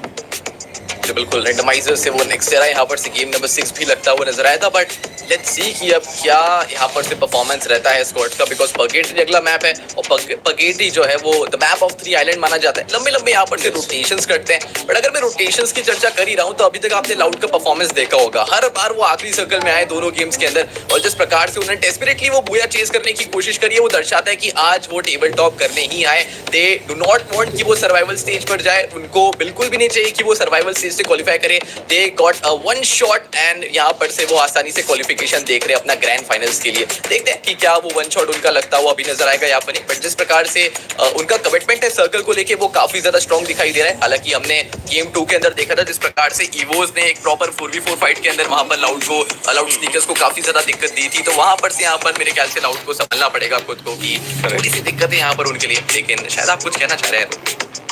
बिल्कुल, देखिए मैं उसी फाइट के बारे में कहना चाहूंगा। जिस तरीके से आपने बताया कि लेट रोटेशन करते हैं, वो जोन के बाहर से व्हीकल के साथ आ रहे थे, जैसे कि हमने देखा उस ब्लू ट्रक में वो मौजूद थे, चारों के चारों खिलाड़ी वो अपने हिसाब से एक अच्छी पोजीशन पे जा रहे थे, लेकिन वहां पे इवोस का भी जो कैलकुलेशन था वो बहुत परफेक्ट था। वो जानते थे कि अभी जोन के भीतर जो टीम्स है ना वो पहले से यहाँ पे काफी ज्यादा डिसएडवांटेज में, उनके पास मैन पावर नहीं है। वहीं पे एक टीम जो व्हीकल के साथ आ रही है वो फोर्थ मैन स्ट्रॉन्ग, इसीलिए उनको मौका ही नहीं दिया। जैसे ही वो उस बोल्डर के पास उतरे, उनके ऊपर चार्ज किया गया, उनको अपनी बाहें फैलाने ही नहीं दी, उनको ब्रीथिंग स्पेस ही नहीं दिया, पुश करके रखा और उनको एलिमिनेट किया। तो एक अच्छा पुश, एक अच्छा स्लैम हमने देखा ईओएस की तरफ से, और उसके बाद फिर चीजें उनके हित में ही चली गई, बिकॉज वी नो कि आपके पास अगर नंबर एडवांटेज है तो फिर आपके लिए बूया निकालना काफी आसान हो जाता है। वैसे देखिए चिरायु, जब आप मुझसे बैटल करते हो तो नंबर एडवांटेज अगर आपके पास हो फिर भी आप नहीं जीत पाओगे, बट इट्स ऑल राइट, ये सब तो चलता रहता है। आप तो मुझसे वैसे भी हारते रहते हो, लेकिन अभी यहाँ पे इस मंच पे किसकी हार किसकी जीत होगी ये मायने रखता है। चिरायु, क्या लगता है अगला मुकाबला किस तरीके से जाएगा? क्या हम कुछ अर्ली क्लैशेस विटनेस करने वाले एज पर योर कैलकुलेशंस? देखिए मेरे हिसाब से जो है आज पहला दिन है, तो डेफिनेटली ये जो आज का पहला दिन है वो अपनी टेरिटरी मार्क करने का दिन है, बिकॉज आप सभी को पता है कि हर एक ग्रुप के अंदर 12 मैचेस यहाँ पर से खेले जाने वाले हैं। तो कहीं ना कहीं यहाँ पर से जो स्क्वाड्स है वो आज के दिन अपना ड्रॉप मार्क करने वाली कि हम यहाँ पर उतरेंगे। कल का दिन वो स्क्वाड्स और ज्यादा रीड करके आएगी और ज्यादा खुद पे होमवर्क करके आने वाली है, और उस प्रकार से फिर कल क्लैशेस अवॉइड हो सकते हैं। बट आज के दिन जैसा कि आपने सवाल करा क्या क्लैशेस हो सकते हैं, मैं कहूंगा बिल्कुल डेफिनेटली हो सकते हैं, बिकॉज आज काफी लैक ऑफ इन्फॉर्मेशन हो सकती है। अपने सारी स्क्वाड्स को जो कोचेस ने मेरे ख्याल से एनालिस्ट ने अपना काम करा होगा वो उनके डोमेस्टिक सर्किट में उनका परफॉर्मेंस देख के करा होगा कि कहां पर से वो ड्रॉप्स लेते हैं, कहां पर से वो रोटेट करना प्रेफर करते हैं। बट देखते हैं कि क्या सिचुएशंस यहां पर से होने वाली है। बट मैं डीआरएस गेमिंग को जो परफॉर्मेंस है वो देख के काफी ज्यादा खुश हूं जिस प्रकार से उन्होंने परफॉर्म करा है। टीईसी का गेम हालांकि पहला गेम अच्छा नहीं गया था, बट सेकंड गेम काफी अच्छा परफॉर्मेंस उनका भी कहीं ना कहीं दिखता हुआ नजर आया, आखिरी तक आया। हालांकि पॉइंट्स इतने कुछ खास नहीं बटोर पाए, बट स्टिल यहाँ पर से उन्होंने काफी अच्छा परफॉर्म करा सर्कल होल्डिंग के मामले में। एंड टीईसी के साथ जो कोच है, हम सभी को पता है कि कोच ड्यूकर वो फिलहाल इंडिया से ही है और वो अभी के लिए टीईसी को कोच करते हुए नजर आ रहे हैं। तो कहीं ना कहीं इंडिया की स्क्वाड भी रिप्रेजेंट करने गई है और कोचेस भी यहाँ पर से दूसरे रीजन्स के वो इंडिया के थ्रू ही दिखते हुए नजर आ रहे हैं। So this is a big win for India, but still we are rooting for a great performance especially for the squad team Apex gaming, जिनका आज ये पहला दिन है। कल के दिन हमको और 2 स्क्वाड यहाँ पर से जुड़ते हुए नजर आने वाली है। आज के दिन ही इवन पहला दिन उनका होगा, जो कि काफी अच्छा परफॉर्मेंस ऐसे dual and IQ total gaming से भी हम लोग वो करने वाले हैं। बिल्कुल, आपने बात करी कोचेस की, एनालिस्ट की। डेफिनेटली देखिए कोचेस हमको यहाँ पे देखने को मिल रहे हैं, एंड आपने बात करी ड्यूकर की, तो एक और बार देखिए उनको ये डेफिनेटली मंच मिला है। पिछली बार उन्होंने काफी कुछ सीखा था, काफी सारी ऐसी गलतियां हुई थी जिसके ऊपर उन्होंने काम किया। डेफिनेटली काबिलियत की बात करें, ही इज अमेजिंग। और यही चीज मैं कहूंगा बाकी कोचेस के लिए भी, बिकॉज जिन टीम्स के पास भी कोचेस है ना, उनके पास एक एडवांटेज जरूर रहता है कि आप यहाँ पे मॉड्यूल जरूर डिवाइड कर सकते हो कि ठीक है, आप जितना भी यहाँ पे फिजिकल वर्क होगा, जितना भी यहाँ पे फायर पावर वाला इम्प्रोवाइजेशन होगा, वो सब प्लेयर्स करेंगे, बट जो माइंड वर्क होता है, जो प्लानिंग होती है, वो कोचेस जरूर करते हैं। बट अब वक्त आ चुका है लेडीज एंड जेंटलमैन, आप लोग देख रहे हो Esports World Cup Paris 2026 and this is the time to go to the battlefield. Teams तैयार है, हमारे दर्शक तैयार हैं, और चलिए चलते हैं इस मुकाबले में। ये बैनर्स नजर आते हुए, team IQ, total gaming, twisted minds, DRS and all the teams are here. Group A का मुकाबला हम देख रहे हैं, मैच नंबर 3 होने वाला है ये। और ये सबसे पहले हम देख पा रहे हैं कि कुछ टीमें यहाँ पे जाती नजर आ रही है लेफ्ट आइलैंड पे। बुरीराम यूनाइटेड ई-स्पोर्ट्स थोड़ा सा स्प्लिट खेलती नजर आ रही है। वसाना वो स्काउट करने के लिए, इंफॉर्मेशन गैदर करने के लिए जो यहाँ पे रिवर साइड के पास जो ब्राउन हेड होती है वहाँ पे जाते नजर आ रहे हैं। लेकिन एक बैटल शुरू हो चुकी है, और वो बैटल हो रही है इस वक्त पैराडॉक्स की यहाँ पे TEC के साथ। यहाँ TEC देखते किस तरीके से पैराडॉक्स का सामना करते हैं, और वो मुकाबला क्रॉसरोड पे होता नजर आ रहा है। वहीं पे टीम एपिक्स गेमिंग वो क्लैश कर चुके हैं, उनका मुकाबला चल रहा है यहाँ पे GD से, यानी कि गन डायनेस्टी के साथ। और ये लीजिए, ये बैटल शुरू हो जाएगी, एलिमिनेशंस भी निकाले जा रहे हैं, बट एट द एंड कौन सी टीम वाइप होगी चिरायु, ये मैटर करता है। फुलमेन तैयार है, छोटो तैयार है, केटी गॉड यहाँ पे हाइट एडवांटेज लिए बैठे हुए हैं। बिल्कुल, देखते देखते शोटो उनको काफी ज्यादा चोटिल करा गया है, बट यहाँ पर से आप शायरों को देख सकते हैं आगे की ओर, जिस प्रकार से वो एक अच्छी पोजीशन होल्ड कर रहे हैं। शायद से टाइम खींचना चाह रहे हैं, बिकॉज उनके पास कवर नहीं है। एक लौते खिलाड़ी यहाँ पर से दिखाई पड़ते हुए नजर आ रहे हैं। काफी देरी से वो पीछे निकले जरूर, बट फेल्कन्स उनको पता था कि यहाँ पर से 2 स्क्वाड्स गई है थर्ड पार्टी करने के लिए। वो थोड़ा सा स्काउटिंग करते हुए नजर आ रहे हैं, बट देखते ही देखते ये देखिए TAG वो दिक्कत में पड़ते हुए, बिकॉज केडी गॉड को भी यहाँ पर से एलिमिनेट करा जाएगा। गन डायनेस्टी तो एलिमिनेशन अपने नाम कर चुके हैं। ये काफी स्पीड से अंदर की ओर आए। शोटो ये कमाल का खिलाड़ी अपना जादू लहराता हुआ नजर आ रहा है। यही नीडेड था, और वो भी शुरू हुआ है बस। बट देखते देखते अगेन रासिया वो रेचा को भी कहीं ना कहीं डैमेज करते हुए नजर आने वाले हैं। जिस प्रकार से फेल्कन्स जिस आज से वो इस पोजीशन के ऊपर आए थे, उसी ठीक आज से इवोस भी यहाँ पर से आते हुए नजर आ रही है। बट देखते देखते बुलबीन उनको भी टेक डाउन करा जाएगा। इवोस के हाथ अभी तक एक भी एलिमिनेशन लगा नहीं है, बट जिस प्रकार से इवोस की पोजीशन दिखाई पड़ रही है, मुझे ऐसा लगता है कि फेल्कन्स के लिए काफी ज्यादा दिक्कतें हो सकती है। जी हाँ, इस वक्त देखिए यहाँ पे 4 टीमें आ चुकी है। बैटल को में मुकाबला चलता हुआ, 2 टीम्स यहाँ पे एलिमिनेशन निकालने के लिए आई है। यहाँ पे राचा के ऊपर भी हमला किया। ऑन फायर ने वहाँ पे रिवाइवल जरूर मिला उनको राचा की तरफ से, लेकिन यहाँ पे ये शॉट आएगा पीला का। एक गॉड को नॉकडाउन किया गया है, एक गॉड को पूरी तरीके से फिनिश हो जाएंगे। रिवाइवल करने का मौका वहाँ पे बिल्कुल भी नहीं दिया गया। बैक से यहाँ पे जाएंगे बाइजन के साथ, एक चार्ज किया, राचा को नॉकडाउन किया, और इस वक्त यहाँ पे फाल्कन्स के लिए मुसीबत बन चुके हैं। इवोस मोमेंटम इनके पास है, और इस लय के साथ ये आगे बढ़ते जा रहे, एलिमिनेशन निकालते जा रहे। आगे होने वाले हैं यहाँ पे शोटो द मोस्ट, और ये शोटो का आएगा ड्रैगन नेड, नॉकडाउन वहाँ पे करेंगे। शोटो इज वन मैन अभी 3 एलिमिनेशन निकाल चुके हैं। बुलबिन को रिवाइव करने के लिए आगे जाते हुए कई सारी टीम्स यहाँ पे होने वाली है। छोटो का मुकाबला भी चलता हुआ, और ये लीजिए इस वक्त एंड विद दिस शॉट एक और एलिमिनेशन करेंगे। एक बात मैंने बोली थी कि यहाँ पे वंडर बॉय रास्या गरीवोस के पास है, तो हमारे पास भी टीम एपिक्स गेमिंग में द वंडर बॉय शोटो है, जो मैजिक करना जानता है, जो क्लच करना जानता है। दूसरी छोर पे हम एक और बैटल देख रहे थे। यहाँ पे विंडी उनके ऊपर TEC की तरफ से एक भारी हमला किया हुआ, ग्रेट को टेक डाउन किया पे विंडी ने, और ये लीजिए जिस तरीके से वो स्ट्रिंग जुड़ी हुई थी, विंडी को असिस्ट किया गया, निजात को भी टेक डाउन किया गया। विंडी ने पहले यहाँ पे टाइम बाय किया, डेंड्रिक को पूरा मौका दिया कि वो आए कवर देने के लिए, और पहले भी देखिए डेंड्रिक एक कवर वाली पोजीशन में थे जहाँ से वो पहले से ही असिस्ट कर रहे थे उनको। बट बात करें अगर हम सेंट्रल की, तो ये फाइट अभी तक खत्म नहीं हुई है चिरायु। जी बिल्कुल, TAG वो अपना ड्रॉप वापस लेना चाहते हैं। वो चाहते हैं कि और एलिमिनेशंस निकाले। डेविड को यहाँ पर से नॉकआउट भी करा जाएगा, बट देखते देखते वुल्वीन ही गेट्स नॉक एज वेल। वो एलिमिनेशन में कन्वर्ट भी होता हुआ नजर आएगा। 7वां एलिमिनेशन यहाँ पर से TAG के नाम, और यहाँ पर से जिस प्रकार से ऑडियंस को आपसे एक्सपेक्टेशन थी, लेट ही सही, बट गेम 3 में यहाँ पर से TAG का परफॉर्मेंस सही में ऑन टॉप अभी तक दिखाई देता हुआ नजर आ रहा है। बट वहीं पर पूरे राम धीरे धीरे करके वो भी यहाँ पर से शुरू होना चाहते हैं, बिकॉज उनके भी कुछ पहले के गेम्स वो अच्छे जाते हुए नजर नहीं आए।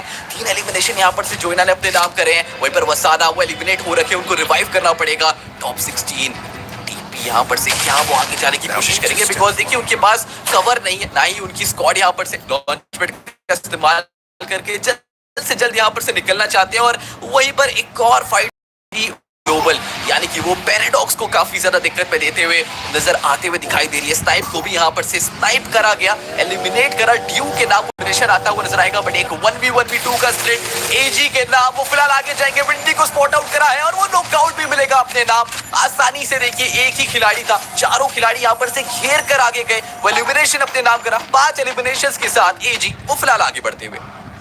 जी हाँ, एचईएल की बात करें अभी के लिए अर्सेनल में होने वाले हैं वो पहले से ही यहाँ पे देखिए एक अलग एंगल में थे और व्हीकल के साथ नजर आ रहे हैं। एचईएल इनके तरफ से भी कमबैक की दरकार जरूर है, लेकिन अभी हमने देखा टीम एपिक्स गेमिंग का काफी कमाल का प्रदर्शन। और इस मोमेंट पे मैं एक चीज बोलना चाहूंगा कि ये सभी की सभी टीम्स, चाहे हम एचईएल की बात करें चाहे हम फैल्कन्स की बात करें, ये सब टीम एक दूसरे को समझ रही है। बिकॉज बहुत सारी ऐसी टीमें हैं जिन्होंने दूसरी टीमों का सामना अभी तक नहीं किया। ये लॉबी बहुत ज्यादा अनप्रिडिक्टेबल है, आप तो चीजें प्रिडिक्ट नहीं कर सकते। और स्ट्रोइक्स इनके स्नाइपर को भी प्रिडिक्ट करना काफी मुश्किल है। What a shot by Stroix, amazing shot. एक और elimination. DRS they are also not stopping. DRS gaming इस वक्त यहाँ पे काफी रूथलेस नजर आते हुए हर एक टीम से यहाँ पे जो है वो बैटल कर रहे हैं, दो हाथ करने में हिचकिचा नहीं रहे। और इनके सामने अभी पूरी राम यूनाइटेड ई-स्पोर्ट्स होने वाली है। प्रतीक यहाँ पे स्नाइपर के साथ नजर आ रहे हैं। मल्टीपल प्लेयर्स यहाँ पे लॉन्ग रेंज वेपन्स में स्नाइपर प्रेफर करते नजर आ रहे हैं। ठाकुर विद यहाँ पे एक्सएम8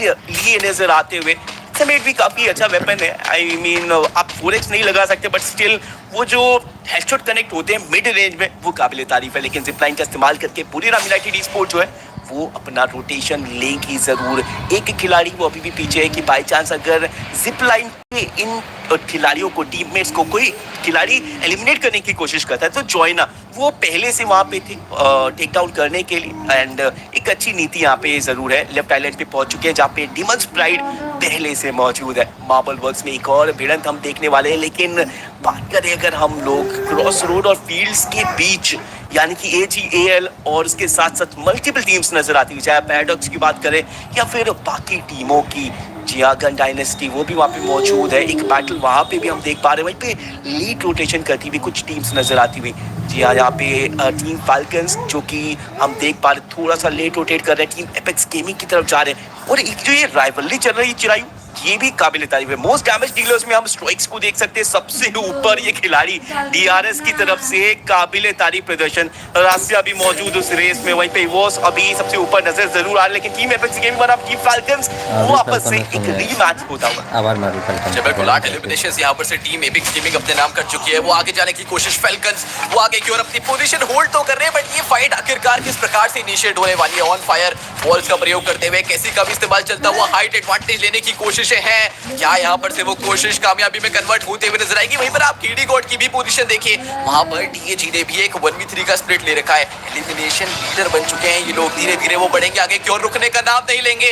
वो मिल चुकी है कंसिस्टेंसी, वो मिल चुके हैं एलिमिनेशन, वो कॉन्फिडेंस आ चुका है, आगे जाएंगे जरूर। वो अटैक करने की कोशिश, बट छोटो वो डैमेज नहीं दे पाए, काफी नजदीक गए थे, बट वहीं पर से वापस भी आना पड़ा। अंदर समीट से गई है ये पूरी की पूरी स्क्वाड। दिक्कतें हो सकती है बिकॉज जब आप एक कंपार्टमेंट में होते हो तो शायद से आपका स्नाइपर आपको कवर ना दे पाए, बट देखते देखते ऑन फायर एक अच्छी बॉल का प्रयोग है। ये देखिए फैल्कन्स के खिलाड़ियों को टीएजी की पोजीशन नहीं पता, काफी फास्ट मूवमेंट यहाँ पर से टीएजी के खिलाड़ियों के द्वारा दिखता हुआ नजर आ रहा है। वो अटैक शुरू होता हुआ नजर आएगा, क्रोलो का इस्तेमाल, ऑन फायर को नॉकआउट करा जाएगा। टीएजी वो अब रुकने का नाम नहीं लेंगे, एक के बाद एक एलिमिनेशन वो बटोरते चले जा रहे हैं। अब यहाँ पर से फैल्कन्स के लिए काफी ज्यादा दिक्कतें, बिकॉज ऑन फायर को एलिमिनेट करा है और शायद से रेचा वो भी पीछे निकलने की कोशिश तो कर रहे हैं। अभी के लिए वो पीना को कवर दे रहे, टाइम बाय कर रहे हैं कि कम से कम पीना वो पीछे निकल जाए और मैं खुद को यहाँ पर से अपना बलिदान देकर मैं पीना को बचाऊं। ये लीजिए एक और खिलाड़ी को नॉकआउट करा जाएगा।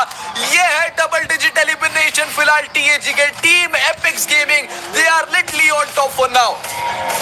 इस वक्त उनकी परफॉर्मेंस टॉप है, उनका गेम प्ले इस वक्त सबको घुट्टों पे रहा। लेकिन अभी के लिए पीना और केरोरो वो पहले से एंगल में जा चुके थे।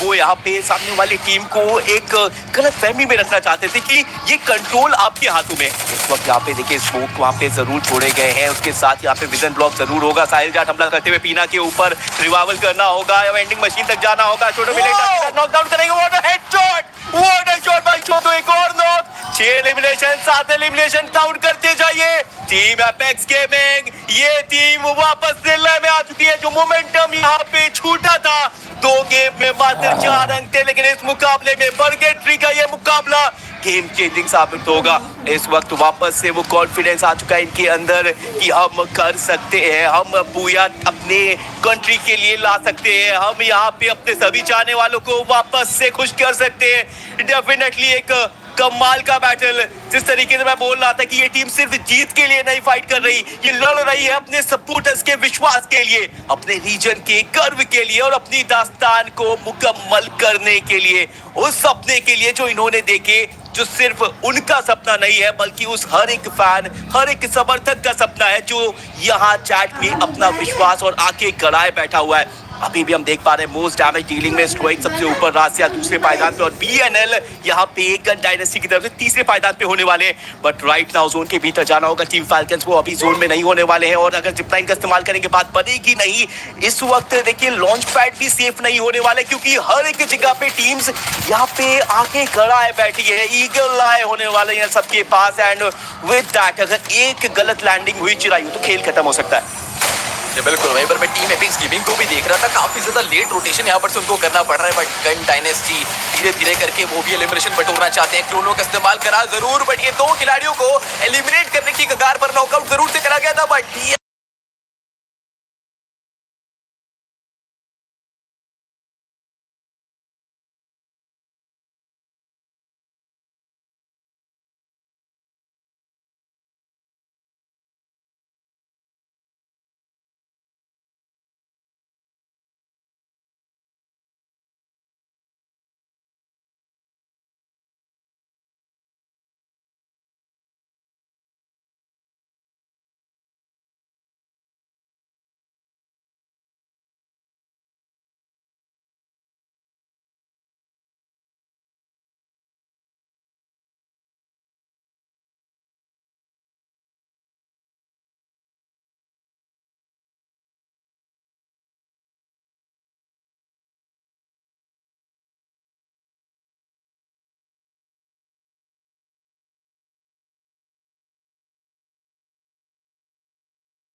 आप जरूर होंगे डिफेंडिंग चैंपियंस, लेकिन आपकी चैंपियनशिप खतरे में जरूर है, क्योंकि बुरीराम यूनाइटेड ई स्पोर्ट्स इस बार और भी करारा जवाब देने वाली है।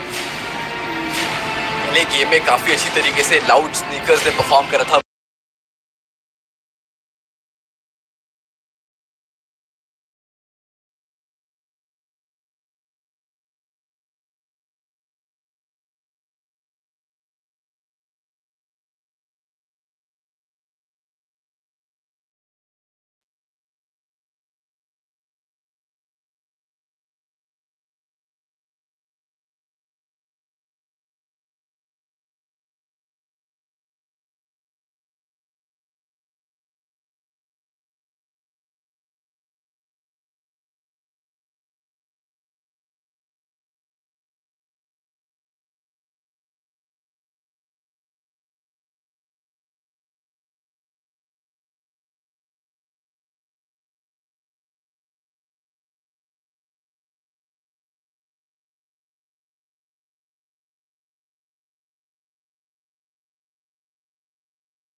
नहीं था, आई थिंक सिर्फ 5 एलिमिनेशन उनके पास थे, बट प्लेसमेंट पॉइंट लेके गए, कंसिस्टेंसी वो चाहिए है, और वो चीज अभी नजर आ रही है। दैट मींस कि वो रेस में अभी भी बने हुए।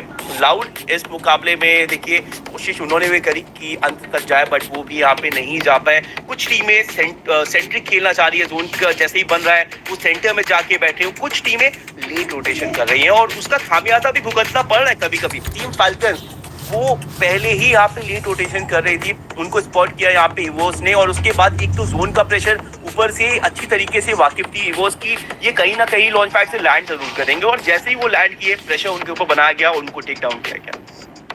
देखिए, जहां तक मैंने अभी तक लाउड को ऑब्जर्व करा है, एरो भाई आप सोचे कि आप अपने ड्रॉप से सर्कल में रोटेट करना प्रेफर करेंगे, या फिर आप सर्कल के बीच में से सर्कल पे एज पर जाने के लिए रोटेट करना प्रेफर करेंगे। लाउड का ये गेम चल रहा है, पहले वो फटाफट से ड्रॉप पर उतरते हैं, वहां पर से वो सेकंड सर्कल के सेंटर में चले जाते हैं, और फिर वो वहां पर से सोचते हैं कि हम किस प्रकार से थर्ड सर्कल के एज पर रोटेट करने वाले। वहीं पर अगर आप बाकी सारी स्क्वाड्स की मेंटेलिटी देखें तो वो लोग ये सोचते हैं कि हम अपने ड्रॉप से रोटेट करते करते करते सर्कल के अंदर तक कैसे जाएं। तो अगेन ये एक काफी अच्छी बात है, बट आप कुछ कहना चाहते थे? बिल्कुल, देखिए आप समझ जाते हैं कि मैं कुछ कहना चाह रहा हूँ। ये कहना चाहूंगा कि जिस तरीके से वो लास्ट जोन की बैटल आप देखते हो ना, जब भी लास्ट जोन बैटल होती है तो उसमें एक्चुअली क्या किया जाता है कि सर्कल के बिल्कुल एज से रोटेशन ली जाती है, और कहीं ना कहीं ये जो लाउड का आप माइंडसेट बता रहे हो ये भी वैसा ही है, क्योंकि जब ज्यादा टीम्स आ जाती हैं तो उसके बाद यहाँ पे सेंटर में रहना एक बहुत बड़ा आपके लिए अफेक्शन बन जाता है, सेंटर ऑफ अट्रैक्शन आप बन जाते हो, वहां पे आपके एलिमिनेशन के चांसेस भी बढ़ जाते हैं, क्योंकि जिस तरीके से आपने बोला मोस्ट ऑफ द टीम्स की मेंटालिटी यही है कि सेंटर टारगेट करना, तो आपके ऊपर स्लैम होगा ही होगा। वहीं पे आप यहाँ पे सिचुएशन को अच्छी तरीके से परख कर अवेयर होके एक स्पॉट अपने से चुनते हो, आप सेंटर में हो, वहां से आप एक कोई भी एज वाला स्पॉट चुन सकते हो, वो भी अपने मन मुताबिक, तो वो चीज यहाँ पे की जाती है, जिसका मुझे लगता है इनको एडवांटेज भी होता है। बट कभी कभी विनो की हर एक स्ट्रैटेजी किसी ना किसी तरीके से काउंटर हो ही जाती है, because this is a game जहाँ पे हम हमेशा बोलते हैं कि ये शतरंज जैसा खेल है कि आप कोई भी चाल चलते हो, कभी कभी सामने वाला कोई ऐसा दाव खेल देता है कि आप वहाँ पे जो है सरप्राइज हो जाते हो, एलिमिनेशन आपको फेस करना पड़ जाता है।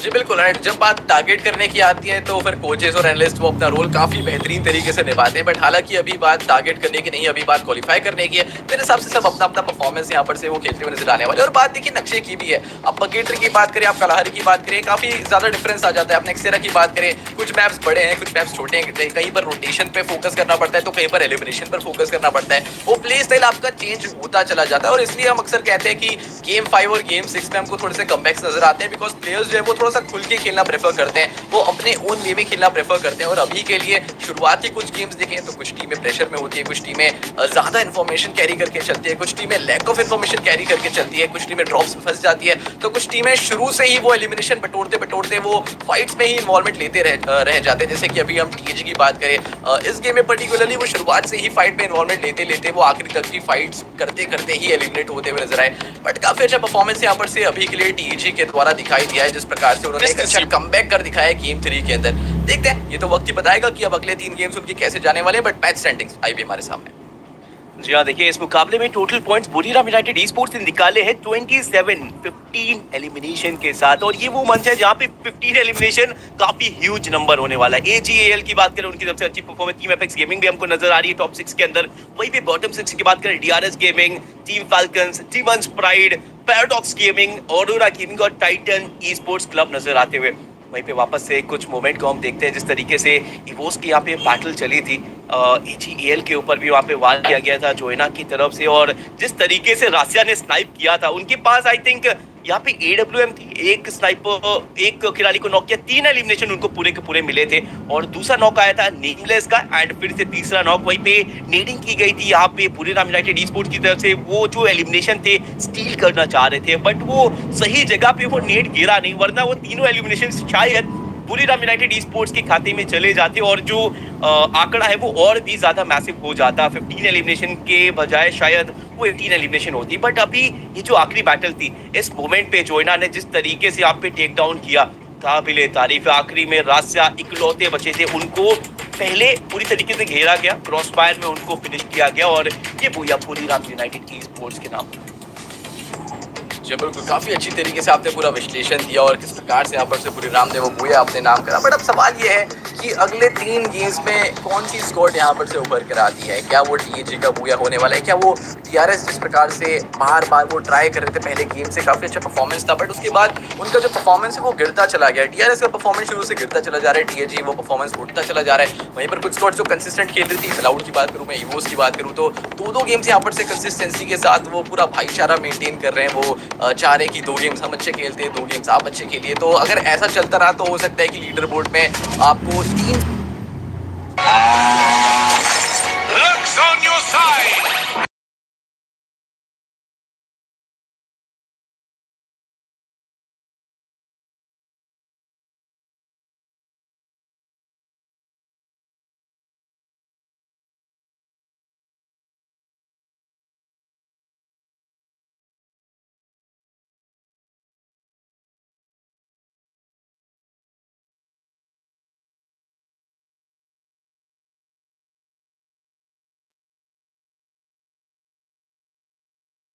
सर्वाइवल स्टेज भी इजी होने वाला है, डेफिनेटली नहीं होने वाला, वहां पे भी टॉप 4 करना।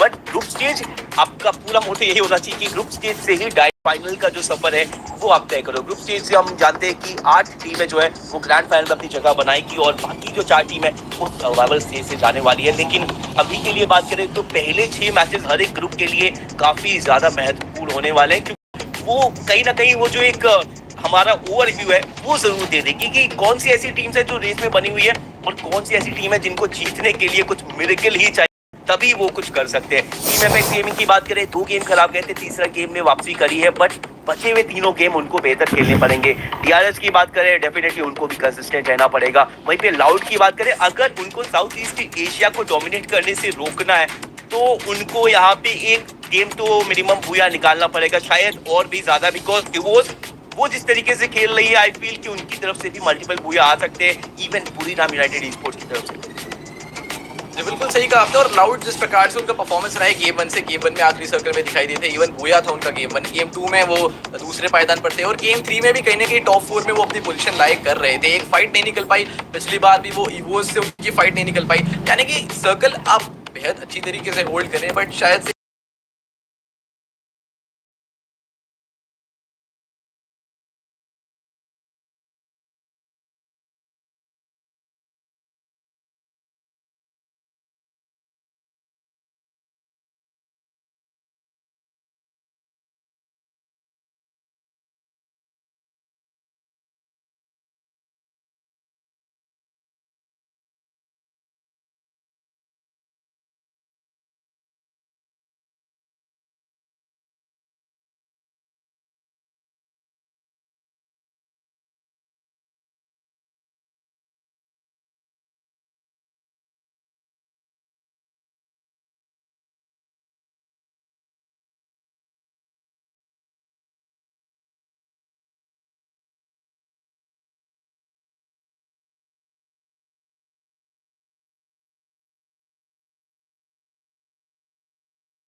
I keep seeing from Garena United is once they get that knock, they pull out the launch pad and jump straight into the battle.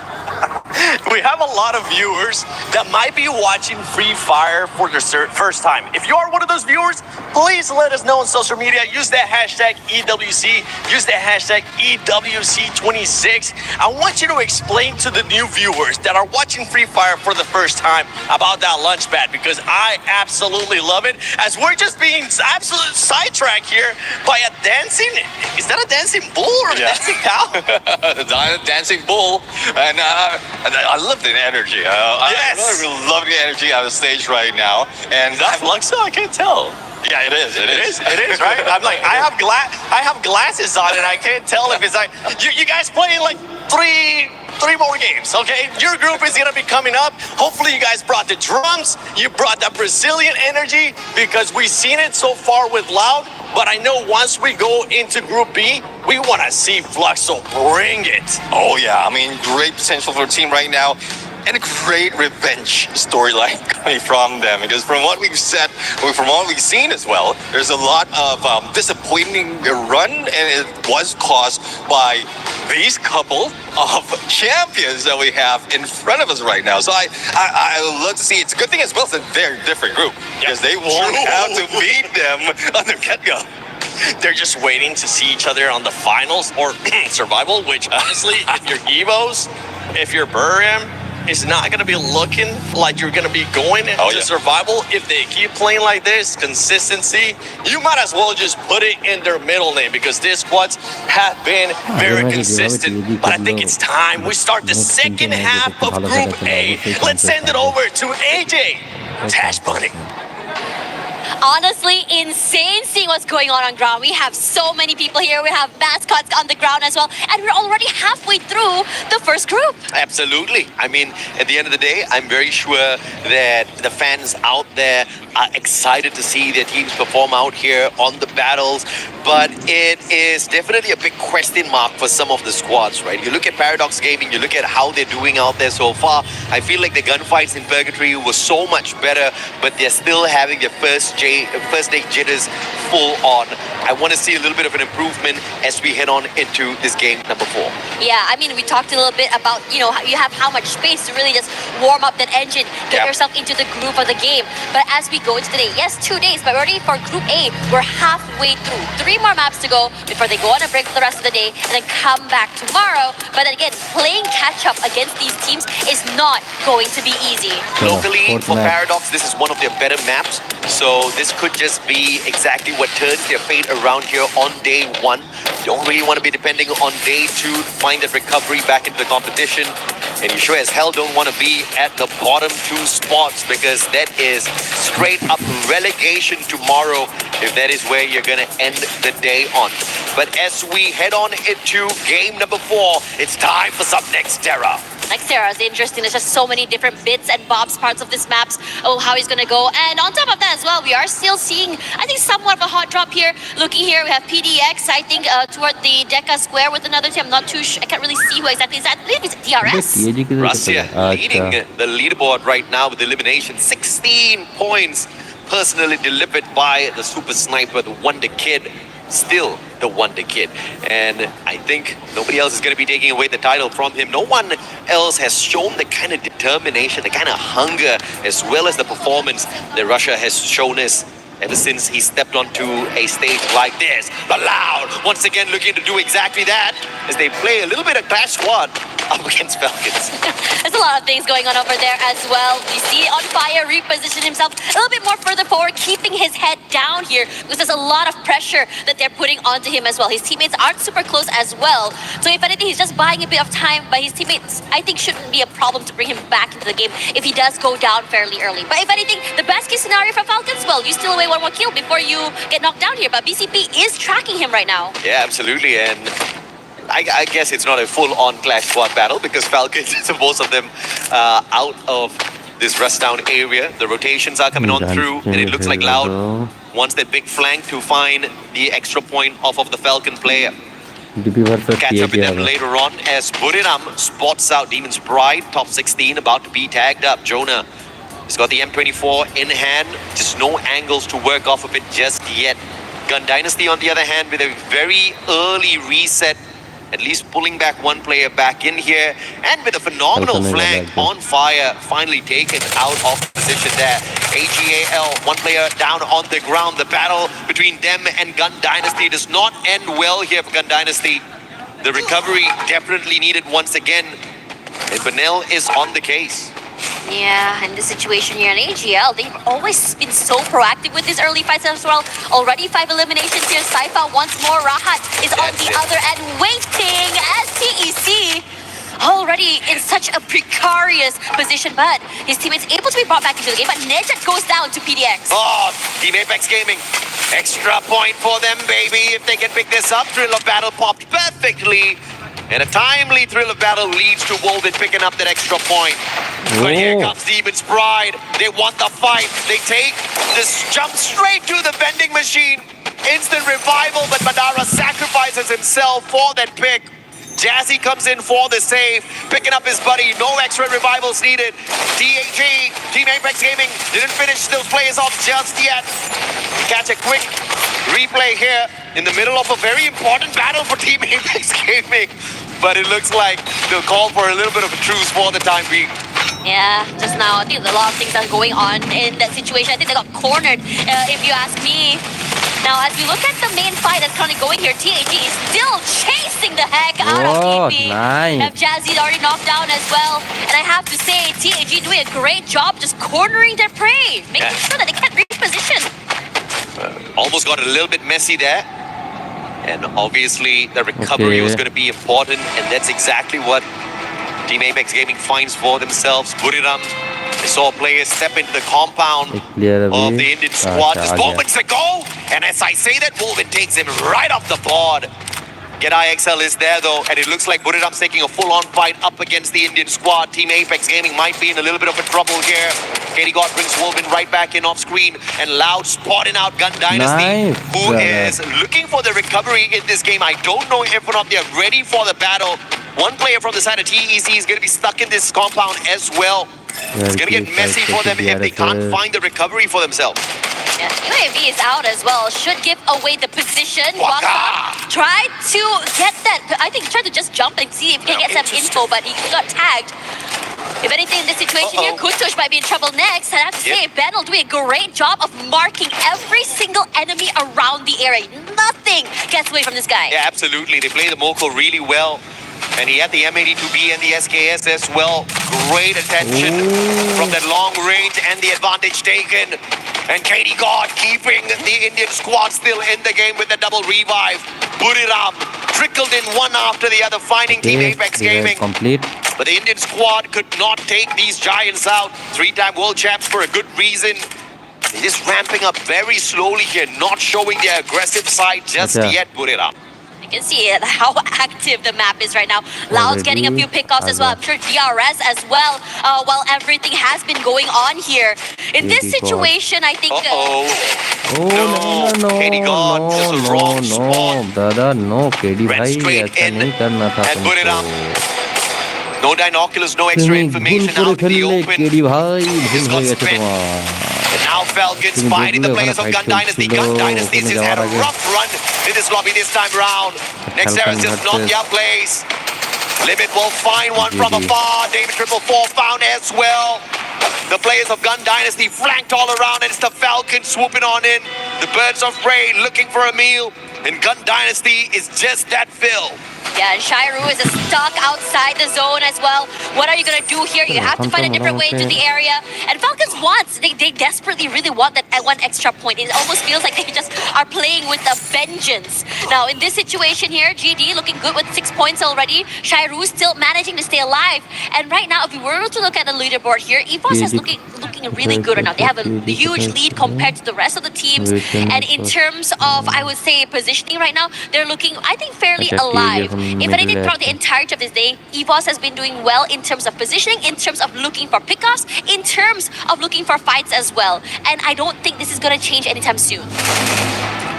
Of course, Nexera has always given us a lot of eliminations thanks to the number of vending machines, compounds that you can use for cover, not having to use up all of your glue walls too early in the matchup. And we're going to see quite a number of survivors again. As I say that, the Rail Soldiers pulling in a double revive. Yet again, extra coins. Takuri making sure he brings back the 2 revives first. So great strategy played by him before he got caught out there. Unfortunate that he could not go in for that final revive. So 2 players down for the side of DRS once again.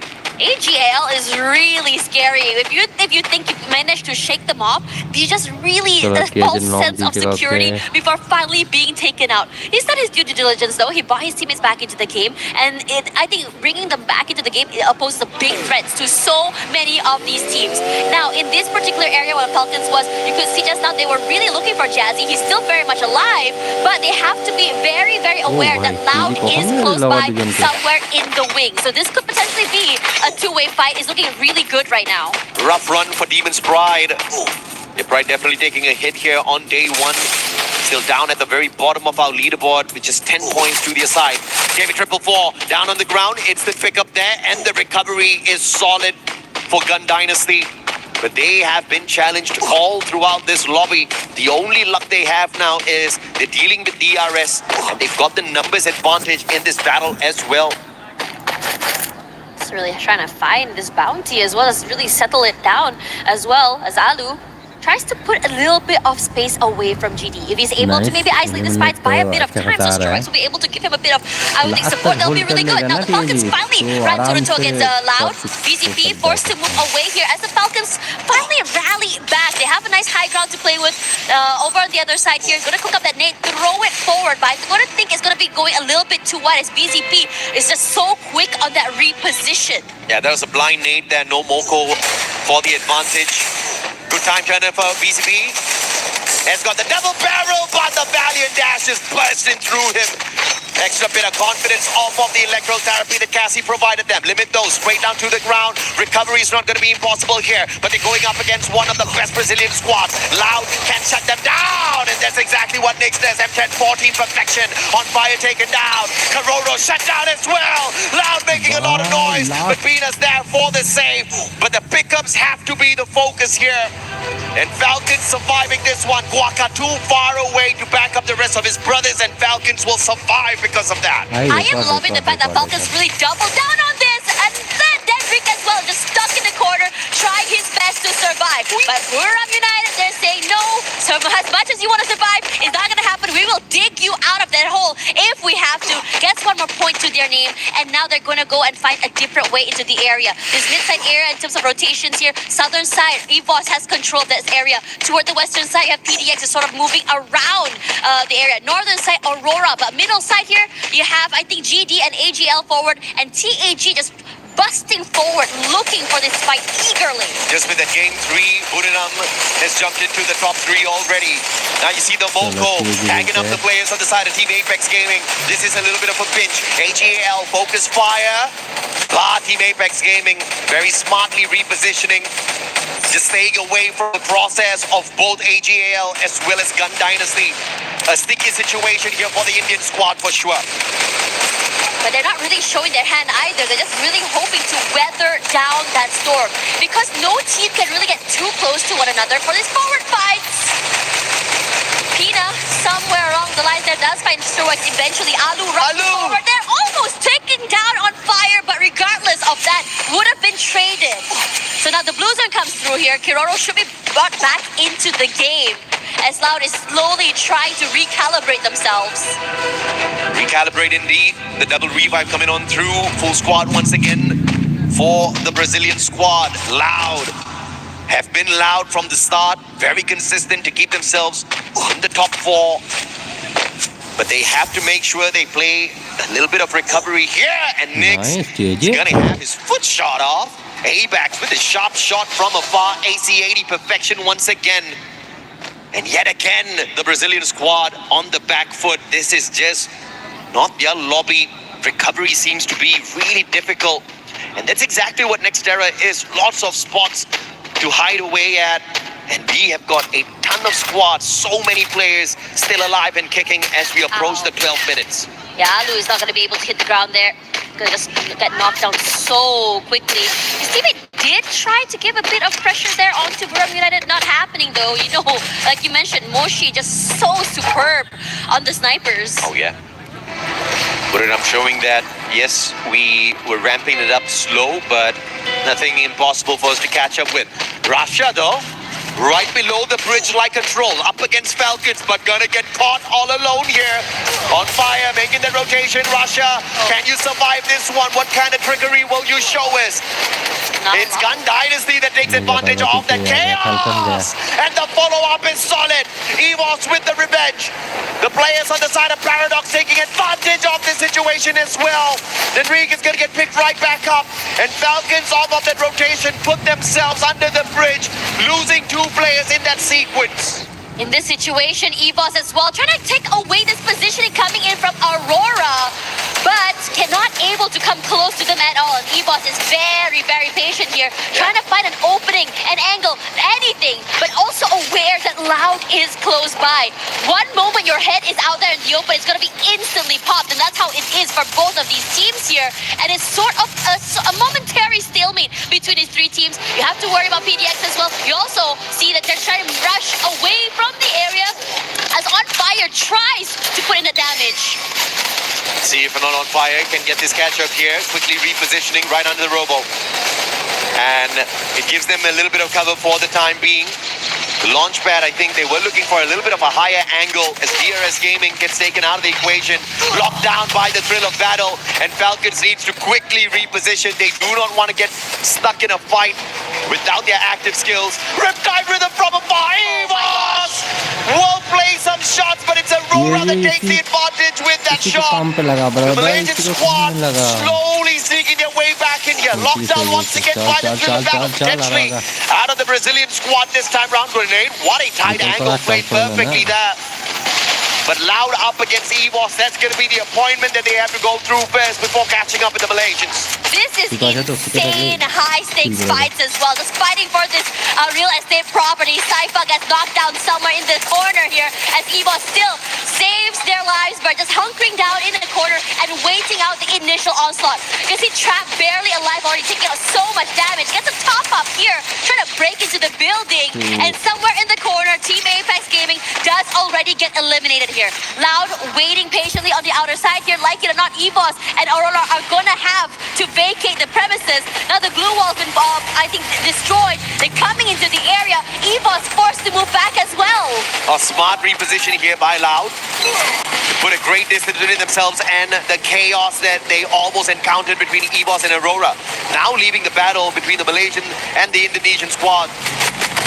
And the shot from afar, AGL putting the pressure onto both Aurora and EVOS. Riptide Rhythm breaking down the defenses. Azrael sneaky. but he saw the Riptide Rhythm and quickly stepped away from the window. Ray, on the other hand, not doing that. AJL getting a couple of tags in. Aingot, the Boko tagging him up already.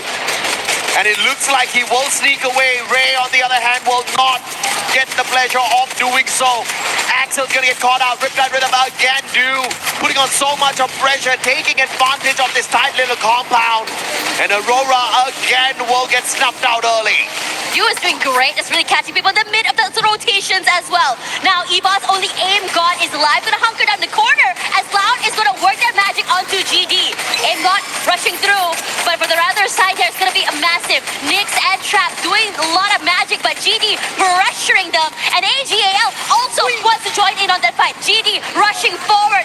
And now, right in the nick of time, they have AGAL find the last possible member from EVOS, not able to spy, so aim god down and out. Yeah, that's it for EVOS. AGL spotted them out and they were just tracking them all the way through. And now Gun Dynasty trying to take on the Brazilians, but the interference from the Thai squad. AGL long range away and almost no cover at all except their glue walls. This is going to be trouble if a Skylar is in the hands of either Gun Dynasty or Loud.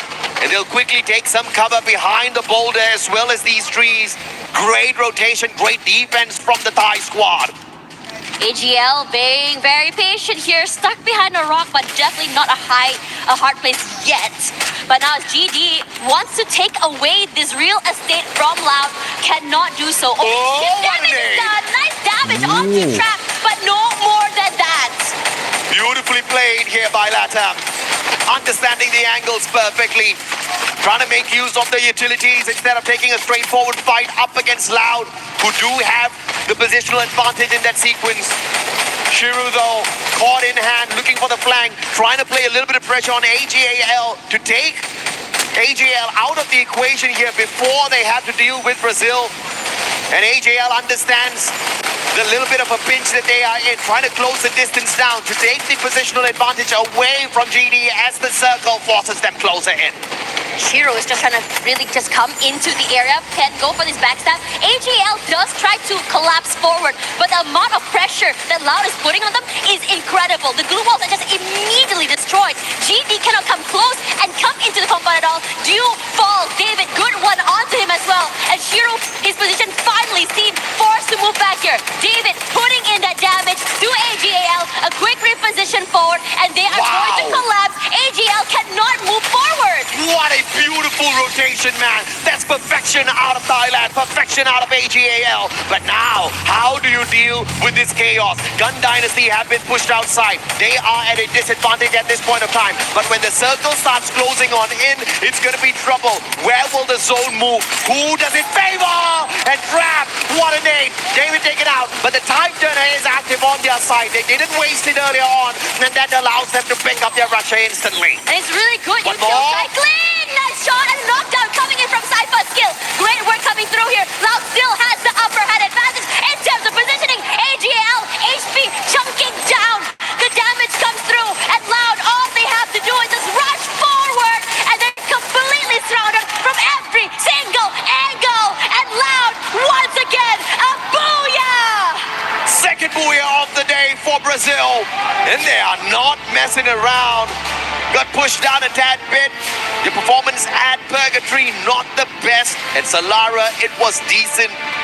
But this is going to get them right back in contention for the #1 spot for sure. AGL definitely going to be in the race for the top 3 here after a back-to-back performance. We saw them pick up a massive number of eliminations off of Purgatory, and they have gotten in towards that final circle here at Nextera with the exact same performance. Great play, I have to say, from both teams. You know what's really impressive about AGL? The fact that in the beginning of the game, they're all around the map. We come to them finally after seeing those initial fights. Something like, what? They already have 6 eliminations? Silent but definitely loud toward the end as well. It felt like a bait and switch because GD was the one that had a compound, I would say, advantage in the beginning. Yeah, and this was where it all came crumbling down for AGL. They went in, they took the house as their defensive compound. What they were not expecting was the play out of Gun Dynasty. And the play out of Gun Dynasty wouldn't have been forced if it wasn't for Loud. Loud started tossing those grenades at them. Gun Dynasty had to make a decision, and the only decision they could make was take the fight up against AGAL. And they played that perfectly, rushing straight at them. And again, I've always mentioned how David 444 is one of the most lethal rushes out there. And he took the fight straight up against them with the Mech 7, demanding a lot of points in that house, and he got it for their side.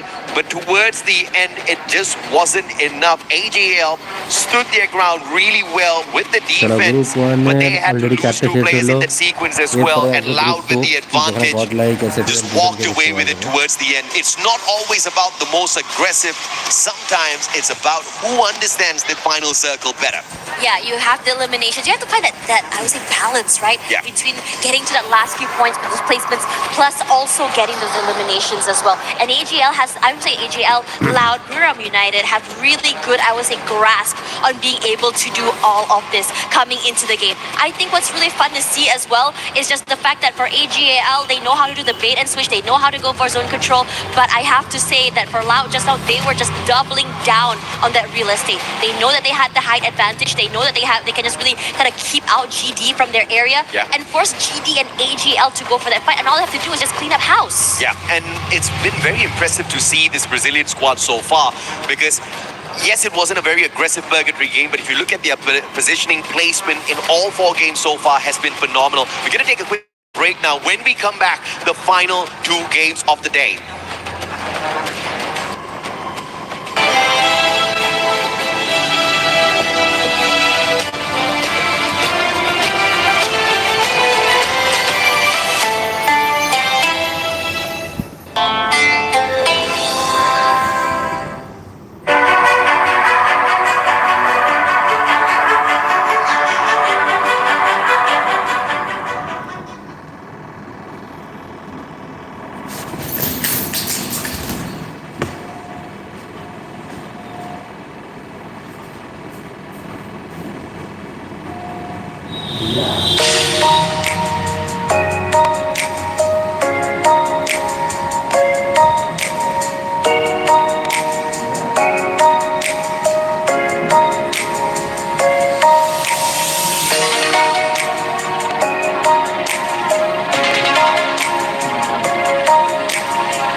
Break out the drums because Brazil is showing up. 2 booyahs today for Loud, and my gosh, Neptune, this squad is consistent as heck. Yeah, exactly. I mean, imagine 2 booyahs and 3 times on the top 3 out of 4 games. And this is just something that we don't expect to see, especially in day number 1 out of this kind of competition. Most of the time in this level of competition, there's a lot of stealing of those booyahs. There's a lot of stealing of those numbers as well in terms of elimination. So Loud is just doing quite well in positioning themselves and making sure that they are not out there being gunned down. Yeah, and of course, Loud is so much better tactically when we compare to the other teams. They have the patience, they have the drive. Again, it's something so refreshing to see. But then again, it's a Brazil team. Are we even that surprised? Yeah, exactly. I mean, Brazil has been one of that contender that has been a pain when it comes to like a battle of Southeast Asia and Brazil and also other regions being introduced. And with the more regions in here being put in the mix, like they have that elements of surprise because because the focus would be on the newcomers and they will be most of the target. And we were seeing that at the bottom of the leaderboard. Yeah, we definitely were. I mean, I was going to be looking at the match standings right here. GD being able to put up some points as well. Out of all their squads, AG, how about that with those 27 points? 27 points, 18 elimination points, and I gotta hand it down to Du and Saifa. They're doing so well. This is exactly the teamwork that I actually wanted to see from Esports Divine, because as an Indonesian, of course, I do hope that they can learn from the best. And honestly, I think that game, it really showcased the ability of Du and the capability that he has to lead the team towards victory. Honestly, I thought AGAL was going to take the booyah in that last match. Their positioning in the bottom of building, I thought, oh, surely they have this. Surely they've got this. But no, of course, Lao's just sitting on top in the way that they were they're able to accelerate and take more of positioning in the zone. It was exceptional. And I know, Neptune, you got something to say about that, don't you? Like, yeah, let's get loud. Yeah, exactly. I mean, it's more of what they can do in terms of the number. Again, getting a booyah will add up for your total points, but elimination is at some point at this stage of the competition is even more important, because you have to bring that much to pull yourself at the top of the leaderboard, and booyah is something that is reserved for the team, especially with the champion rush condition towards the grand finals. And I think looking at the overall standing, something that I'm really aware is that it is so scary for Esports Divine in the very beginning of the competition. I mean, we started off really shaky, but looking at it now, we have 84 points and then 50 kills. That is not bad at all, even though we only have one booyah secured right now. I think what I said at the beginning of the show might come true. I don't want to jinx it. I don't want to keep repeating it, but I do think there's a huge chance for Esports Divine to maintain this position and actually be, I don't know, the next one to go to the next stage. And the one thing that we were talking about earlier is that sponge between those teams towards the top. And it's starting to get even more and more. Once we see overall, you get a chance to see exactly what I'm talking about in regards to those teams at the top, just making an even bigger gap to some of the other squads. Now, one thing I know has been sticking out besides the top squads, right? We got to go to PDX. I mean, I was talking about earlier in regards to Tag, that's a squad that needed to be able to step it up. They have since then, since we've mentioned it. I know you were looking at PDX, Lace. Yeah, see, I'm looking at Paradox, and look, they're not sitting pretty on the top of the leaderboard, okay? We're talking about the Louds and the AGLs. I feel like there's two games going on at the moment. We've got like the AGLs, the Louds, EVOS, kind of having their own scuffles at the top of the leaderboard. And when you move further down, the Tags, we got Paradox down there. I know Paradox had an accelerating run against Tag, but unfortunately fell like a little bit short in that match there. And it just seems like they're just not making the best decisions for their team. They managed to sort of get split. But where we were looking more into that final zone, Paradox, it was probably the first time I actually saw them group up and were able to put more eliminations on the board. And that's what we need to see from them. So I don't really know what's happening like in and amongst the early fights and stuff for them, but that was probably the best performance we have seen from them. But they are, not being able to get those eliminations and those placement points on the board. Yeah, I do agree. I mean, the first few games, they're not that aggressive. And the signature of Paradox Gaming is that, the signature of Paradox Gaming coming from their regionals is that aggressive team. Like from Africa, they managed to clutch it towards the end and getting that qualifier on the EWC, and it's more of the elimination. So this is one thing that we were expecting at the get-go. There's a lot of teams who want to show up strong, especially if they are new to this contention. But for Paradox Gaming, they need that time to recover. But what I'm worried about is if that time is running out, because again, that's already 4 games and we only have 2 more for this group. Yeah, and speaking of trying to come off as strong, courageous, again, I feel we... Thanks, girl. Then we gotta add gorgeous then, girl, because you are drop dead gorgeous. Okay, anyways.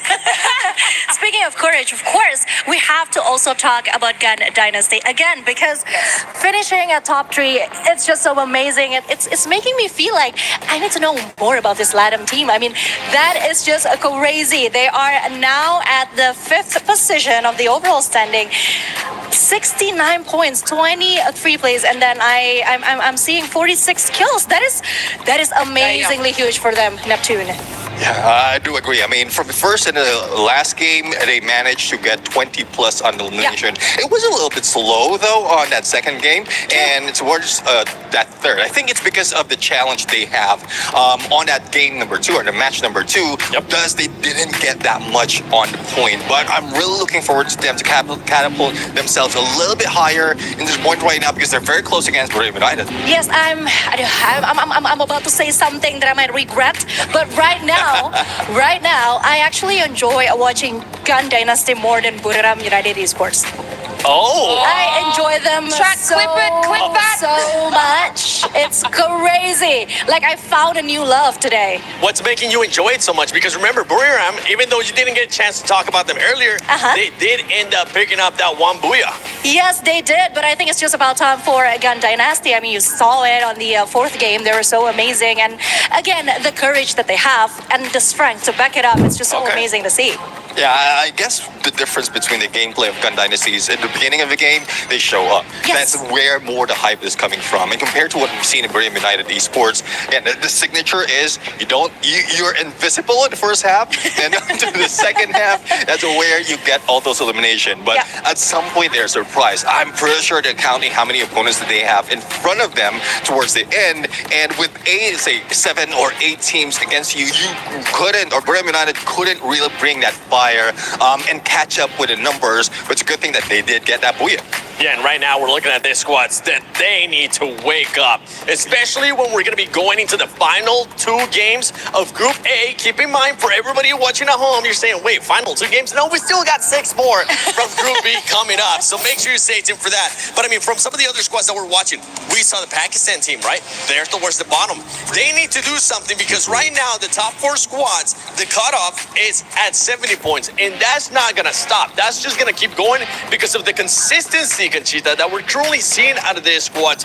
What can we see out of those bottom squads in the last 2 matches? Because they need to wake up. Yes, they do need to wake up. Unfortunately, I'm not really familiar with the way the Pakistani teams play, but what I see from their performance today is that there's a gap of, capability that apparently they still have against the other team. And that is something that I hope they can catch up as soon as possible because obviously being on the bottom 2 is not so ideal. Looking at it, it's still quite a climb that they need to do, but yeah, keeping my fingers crossed. And then you have Aurora. Aurora is currently 40 points. I'm sorry I have to do it to you. I won't mention their name anymore. You can talk about them, but just don't mention their name. From that squad, I mean, you were talking about having eliminations earlier on. They only have 19 eliminations so far. We've seen squads being able to get almost that in just 1 match. I think what Aurora Game is finding right now is a balance of, because they failed in the first game. Yeah, I mean, it's okay. I'm thinking it's my fault, but they failed in the first few games. But since they couldn't bring the elimination, they couldn't bring the fire, so they're going back to the basic. Go for survivability, trying to balance it out, elimination and placement point. And that's why they're trying something different.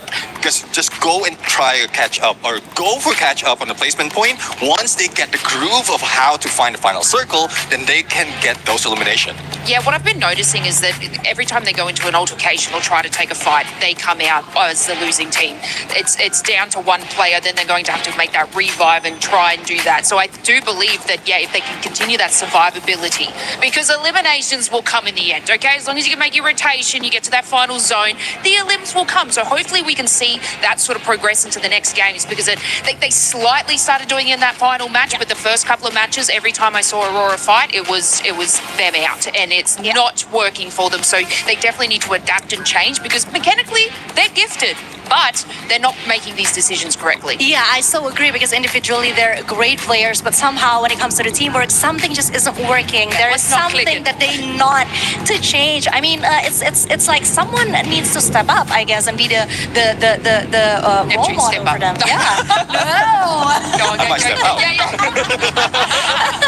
I'm sorry, man. I'm going to target you for this one. Yeah.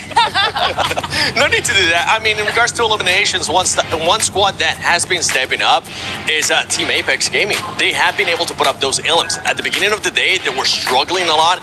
even Lucifer, one of our casters, going to be coming for Group B. He was saying they're slow starters. He was actually expecting them to do better in the second day. Yeah. But you can't be mad. Honestly, Neptune, you cannot be mad at the way that this squad has now been able to put up those eliminations. Yeah, exactly. I mean, it's more of elimination geared. It's the complete opposite, right?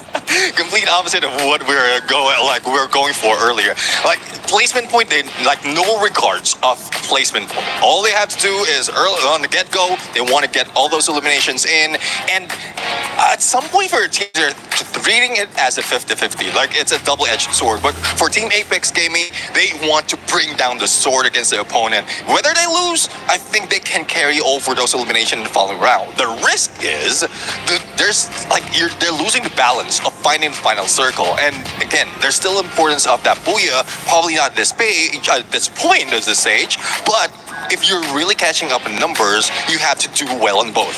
Yeah, because 29 elimination points is not bad at all. I mean, from what we see out of the 4 games that we have just watched, Apex really is trying to fix the mistake they have on the first game. And yeah, I think things are quite looking up for them right now. You see, they got fans right now here in the arena live from Paris. This is Free Fire at EWC. Ladies and gentlemen, we're going to be going into the last 2 matches of Group A. Can those bottom squads step it up like we've been wanting to see? Or is it just going to be too little, too late in this last 2 matches before we go into tomorrow? AJ, Tash Bunny, take it away. Thank you very much, Seven. Man, it has been an exciting one here for sure. We expected Nextera to deliver, and Nextera did exactly that. 121 eliminations in that lobby. It was explosive end to end. But now we head on into Kalahari. We head on into the map where the snipers usually rule. Let's see exactly which sniper stands tall by the end of this. It's always very fun, right? I think we've already kind of pinpointed which players we want to see. Yeah. We saw it coming in from Moshi. We saw it coming in from Rasha as well. Some of the 2 hard hitters for this particular game. And now that this is actually our first Kalahari of the day, I'm wondering if it's going to be a slower start, or will the momentum of that fast, aggressive starts keep going all the way till the very end of this Group A day? Demon's Pride currently at the very bottom of our leaderboard. Not in the right spot, if you ask me. Taking the fight up early at Refinery against Loud. AGL Cypher being cheeky as well to check out exactly what's going on at Refinery. So that shows a potential intention of AGL wanting to rotate in towards this high platform later on. DRS, Team Apex Gaming, Tech. This is going to be a tad bit crowded. Command post only usually has 1 team commanding it. This time you've got 3 vying for that spot. You know, looking at the most damage and also most elims as well, right? You're seeing a majority of the players coming in for, I think, most eliminations. I think on top of Rasha, you also have both Dew and Cypher as well, which actually sets a precedent on how aggressive and how much, I think, AGL prioritizes these eliminations. Sahiljat is in a tricky position here. He does have the flank, but he cannot back up the rest of his team members just yet. Shoto! Gonna get caught out here by Blade. The caught up close and personal, plus the electrotherapy, giving Blade the extra advantage in that battle. Sahiljat's finally going to show up. And that's just the wrong timing. He drops a little bit of a present here for Tech as he quickly tries to back away. But a quick compound. Demon's Pride again starting off on the back foot here, but the recovery अरे भाई ये क्या कर दिया तुमने? was solid through those revives. TEC just now looks like they had the upper hand in that fight, and now DRS has decided to join in on this fight. And DRS has been scary today in terms of positioning, and even 5 here is Wolfen that will be the first one to fall as the rest of TEC waits in the wings. Nechat as well will be picked off somewhere else, and now Buram United also here joining in that fight. It is hectic over here at Command Post as well, as Moshi finally finds a final nail in the coffin to a member of TEC. Yeah, if Command Post wasn't already crowded, here comes Buriram jumping into the fray as well, looking to be the third party in the situation. DRS gonna shut down the remaining players on the side of TEC, one after the other, but Buriram, as mentioned, is still in here. Locked down by the thrill of battle now. Takuri, big advantage, but it looks like he's not gonna be able to walk away from much. Pratik knocked down once again. And the recovery is going to be slow here from the side of DRS as they continuously are pressured by Buriram Takuri. Jonah finds him with the VSK and Strowex far away from the rest of the battle, but will Buriram be able to snuff him out? He's got the stealth bites, which is about to run out, and he gets away in the nick of time. And perhaps this is going to be the final survivor here on the side of DRS that brings them right back in, but he has to play this one slow because Loud is right in front of him. Arrows as well. No, he is the one to go down here somehow. Ben is just doing such a great job of being able to fight him in the end. Top 16 will be found out finally by GD here. It's just such an unlucky situation as Shiro quickly brought back into the game in this situation. And I think that in so many of these fights as well, we see one team having the upper hand situation and then suddenly the rest of the collapse coming in from so many teams. We start to see a systematic way for most of these teams trying to bring themselves back into the game. And Cypher, nasty shot coming in. And he's just going to bleed out here. Yeah, Benel is definitely one of the super flex players out there. He is the Swiss Army knife of the GD squad and Gun Dynasty. Just showing everyone that they're just not here to fill up the slot. They are here to rip away the championship. And if they keep this up, they sure as hell are going to be able to do that. First of all, getting into the grand finals is looking like it's going to be an easy journey for Gun Dynasty. But it looks like at Bayfront we've got a little bit more of a tense situation as two Southeast Asian squads take on each other in a battle. Falcons versus EVOS Divine. EVOS Divine in this situation, you just gotta wait things out. You just gotta find a window of opportunity to bring your team back into the game. I'm not too sure if Aim God is being marked right now is the question. Because there hasn't really been too much from the rest of the teams as well. Now, you look at TEC, they've come back into the game. It started off really well for them in the early fights, but then the collapse coming in.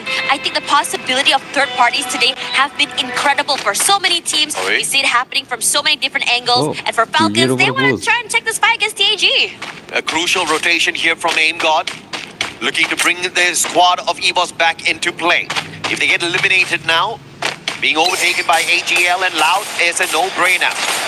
The players on the side of Falcons, on the other hand, on their rotation, they spot out TAG, Team Apex Gaming in a little bit of a trouble. Riptide Rhythm's going to be breaking out the defense. Shot can't drive away. Wolven stuck. Time Turner is on his side, and he needs to hope and pray that Falcons make a mistake here, but the valiant dash of Afina is just going to put him in a little bit of a pickle, and now it's all up to Katie God. He's got coins to revive the squad twice around, but can he get to a vending machine in time? Yeah, it's just really scary right now. You have no clue or idea where exactly anyone can be. And granted, this map is huge. Everyone has a bit of an area. The high grounds are looking good as well. There we go. EVOS back into the game as AimGod finds a way in here. As for the rest of the team, the reposition is going to be incredibly hard. They just take a lot of damage. Benel, oh my god, nasty shot coming in from multiple angles. The Swiss Army knife for the team. Not only is he sharp, but also is he diligent. He revives and he kills as well. But now you monster. But now in a 1v1 up against Hart. Can you get the hit? David and Vega down on the ground already. But Benel looking like he wants to shine on his own in this situation. Doesn't have much of a choice, but Barros shows up in his radar as well. And Benel making the right move here to disengage from that situation. Rahat can deal with Barros, the player from the side of AGAL. Gun Dynasty in a little bit of a pickle, and Benel once again dropping back to see if he can save the squad. But the pickups are going to be solid here from Shiru. And with the stealth bites, Benel's going to get out of that sticky situation, keeping Gun Dynasty definitely in the driver's seat here for the day. Oh yeah, Katie got in trouble. Takes a bit of chip damage, but nothing more than that. The Falcons are hungry and they really, really want these kills. Forced to reposition, drops down to the ground, but Unfire is refilling that space that's been left behind. Katie got a lot of damage taken from the util as well. He is barely alive. Forced to go in the open, and Unfire should find him in the end. Knocks him down. The inhaler should keep him alive for some time. Sajak cannot do more than that, and the Falcons are looking to hunt down the last few players. Wolven in the sky, but the shots for Kiroro are just nasty. Woven, the escape plan failed, but he did manage to pull in a final second revive for Team Apex Gaming. That's going to be their insurance policy for the time. Falcons, on the other hand, they found that one to be a little bit too easy based on the position of the TAG players, but Shoto just shining right before he got taken down. Katie got bringing movement right back in. The recovery play is already in motion for Team Apex Gaming. Falcons doing great in terms of reposition. How they collapse is just so scary to see, especially if you're caught out here alone here. Now, Falcons, nice position here, fairly safe away from the rest of the teams, but they have to rotate eventually as TEC, despite losing so many players early, they are also very slippery, still very much in the game. Knockdown, Rahat does find Jonah in exchange, but Wasana wants to avenge his teammate. And he'll be able to do that with a valiant dash. Phenomenally done. Timed perfectly. Captain Jonah's out of the equation, but Buriram have got the vending machine on their side. Get high once again as usual on the recovery plays. Moshi M82B looking for Nejad. Can he pull the final strike to take TEC out of the lobby early here? He focuses towards the right instead as AGAL shows up on the radar of Buriram, and that is the saving grace for TEC, who managed to pull in at least one revive to stay in play. Yeah, Kutush gets knocked down somewhere in that process as well here. As the Falcons come through, I think there should be fairly clear to go into that until they hit Bayfront, because TAG is waiting there right now. And I have to say, TAG had so many close calls today. Shoto got knocked out, I think, twice already, but they're slippery. Big advantage on the airdrop here. No other teams aiming for it. Falcons get a freebie advantage, rotating towards it, finding nobody there. So great in terms of decision making, as well as a little bit of luck on the side of the EWC 24 champs. And it's only Apex in their way as they will try to get into Bayfront in a little. Can the Indian squad punish the champions of EWC 24, or will they get punished instead? The battle between Buriram and AGL still continues as both squads need to get into the next zone. And Jonah on the revive with the Car 98 punishing Barros, which means the front liner out of the equation. A little bit of an extra advantage for the side of Buriram, and AGL does not want to stay and play. They use the launcher to get themselves out of that sticky situation far away from Buriram. Yeah, and I think it's a really good tactical decision as well. You're taking up too much damage already. Buriram United was in a great position, just really overwhelmed them as well. And I think if anything, if AGL can find a good position, they are the type of team that if they're prepared for it, they can take these fights and just completely dominate so many different areas. Now, Buriram United will follow suit here, coming into the safer zone as well. The southern side underneath the circle is looking scary. Loud is there, EVOS there, TEC coming through, DP on the wings as well. And it's going to be really nasty. I love where Loud has put himself. Look at this sniper. Buriram United don't know. The trigger discipline there, making sure he doesn't give away his position, which is a prime one. He wants to maintain the bird's eye view, stay out of trouble, and then strike when it's truly needed. But for how long are you going to stay undetected up there? Loud definitely has a big advantage for this next circle. And Southeast Asia battling each other to find the next circle for themselves. This time it's going to be Falcons versus AGAL. The shot is there. Aurora versus Gun Dynasty. Aurora, you cannot take this fight. Team Apex Gaming interfering as well. Car 98 perfect for Katie God. Azrael straight down to the ground. Jun looking for the recovery here. Will be the distraction as he gets clipped down by the thrill of battle as well. Nothing much that Aurora can do in this situation, up against EVOS as well as Gun Dynasty. Azrael is barely alive right now, and I think the rest of the teams here know that, so they want to try and go in for this collab. GD is close by as well. Aim got marking them, making sure they don't come close. Both teams are being so cautious of one another, but Loud decides to jump in here. Aurora might be crunched. Close to 13 minutes, 11 squads still alive and kicking. Things are about to get very messy. Pandemonium about to break out here on the battlefield if we don't start thinning down these numbers. Loud with a phenomenal rotation has been able to keep themselves safe for the time being. Good glue walls, pulled out, timely manner. Not having to waste a lot of those medkits on unnecessary recoveries. EVOS, Loud, Aurora in a tight little spot, but they've got the advantage for the next circle. They can keep an eye on the rest of the competition. Yeah, even has an idea that someone is coming through as well. Gonna try and break it as the rest of the teams here. Loud at the bottom side, Aurora on the top side. If Aurora were to jump out, they're gonna fall straight into Loud's arms as well. A lot of damage coming in from Ray. A lot of pressure coming in from GD. So no one is really in the green.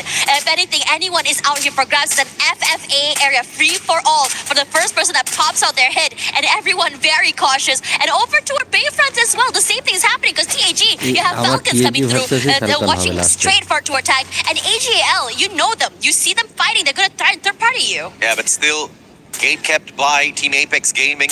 And he's just trying to avoid the engagement with the Indian squad as much as possible. But will India take advantage of the situation? If they want a battle, they have to take it now. But as I say that, Falcons dropping on in. Team Apex Gaming holding their fort strong here. Pina trying to break down the defenses. Finds an opening. And with the Punisher takes down Shoto. A deadly shot, but the follow-up is slow. Team Apex Gaming again barricading all of those windows, trying to keep Pina out of their way. And it looks like the players of Gun Dynasty will spot out this battle between the two, try to play third party from that high ground. Yeah, and it's just really annoying to be dealing with all of this as well. KD got this with the damage. Even Pina out in the open spot.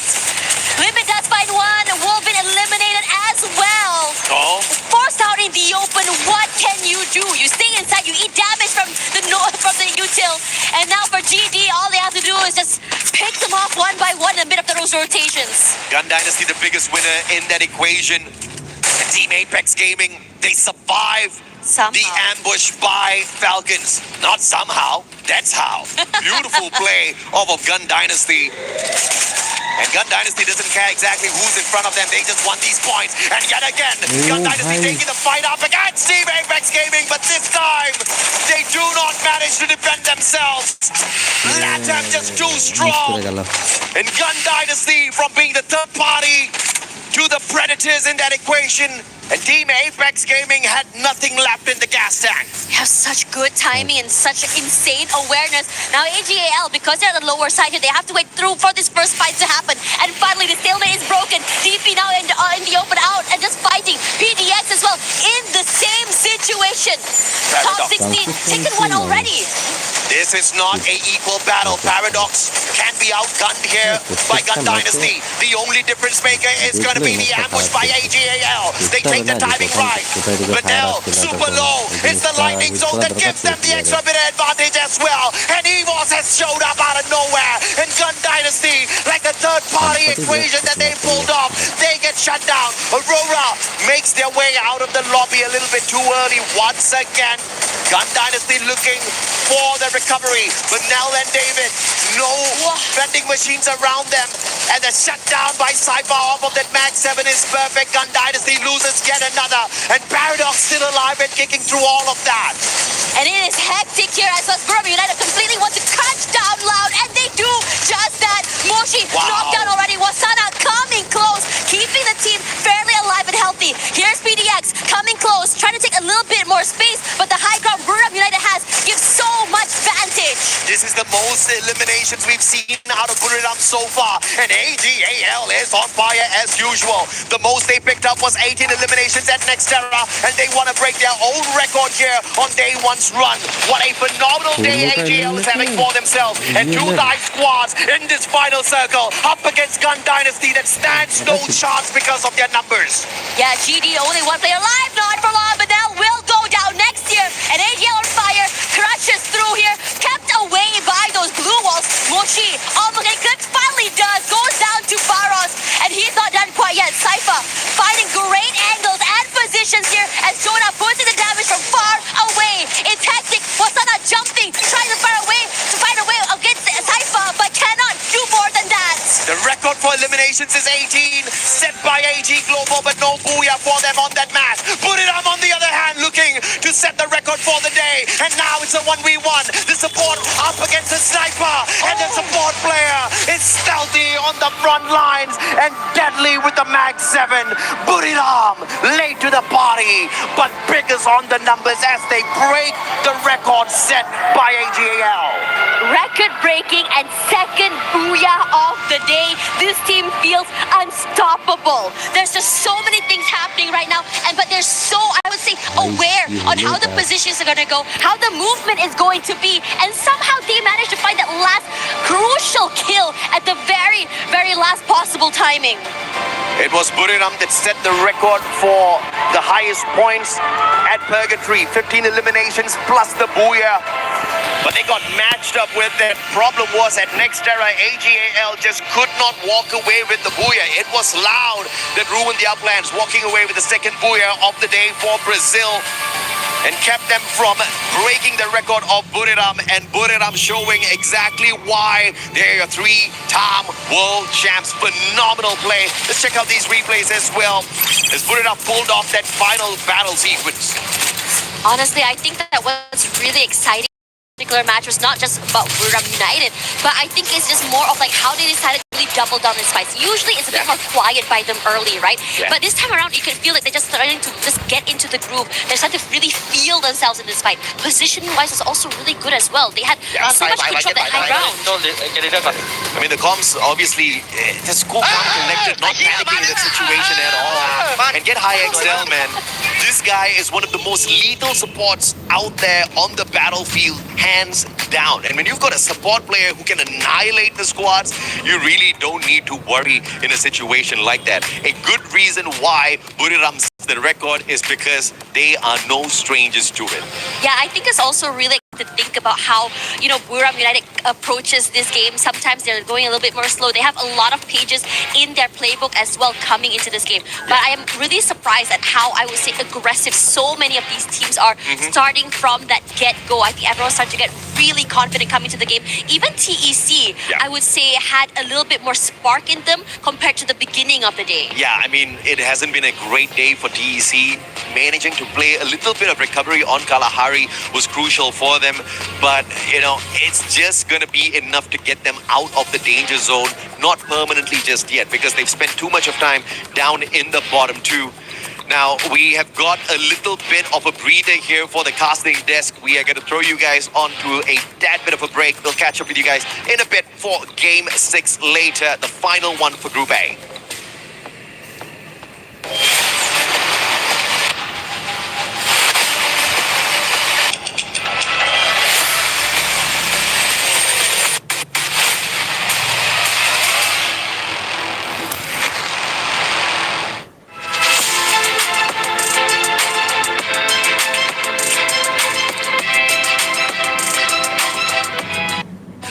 What's up, everyone? Carol Bombshell here. I know you guys are having so much fun watching Free Fire, but there is a lot more going on here at EWC 2026 in Paris. So come with me, let's check this out. Let's go.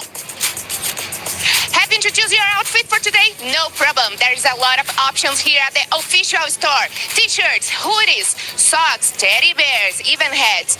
Oh, you want to customize with your own name? Yes, there is a bunch of options here. What about your team is not doing so well?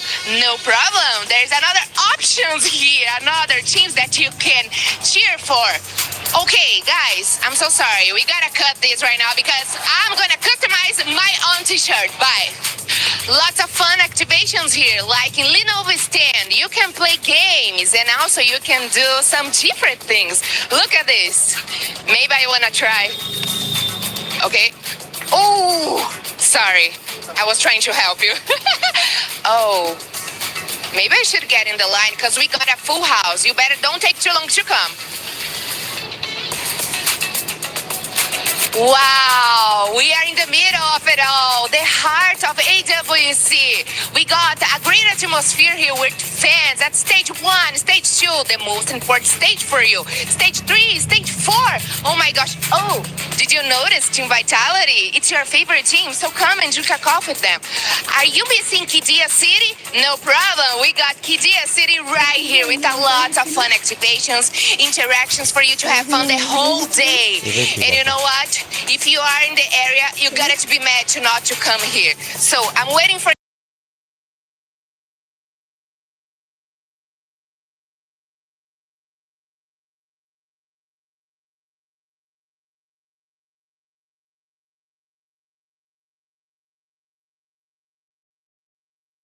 What went on in these first original matches to then pop out with this? It's like all the teams switched on. What we just saw is actually a classic battle between United Esports and of course AG.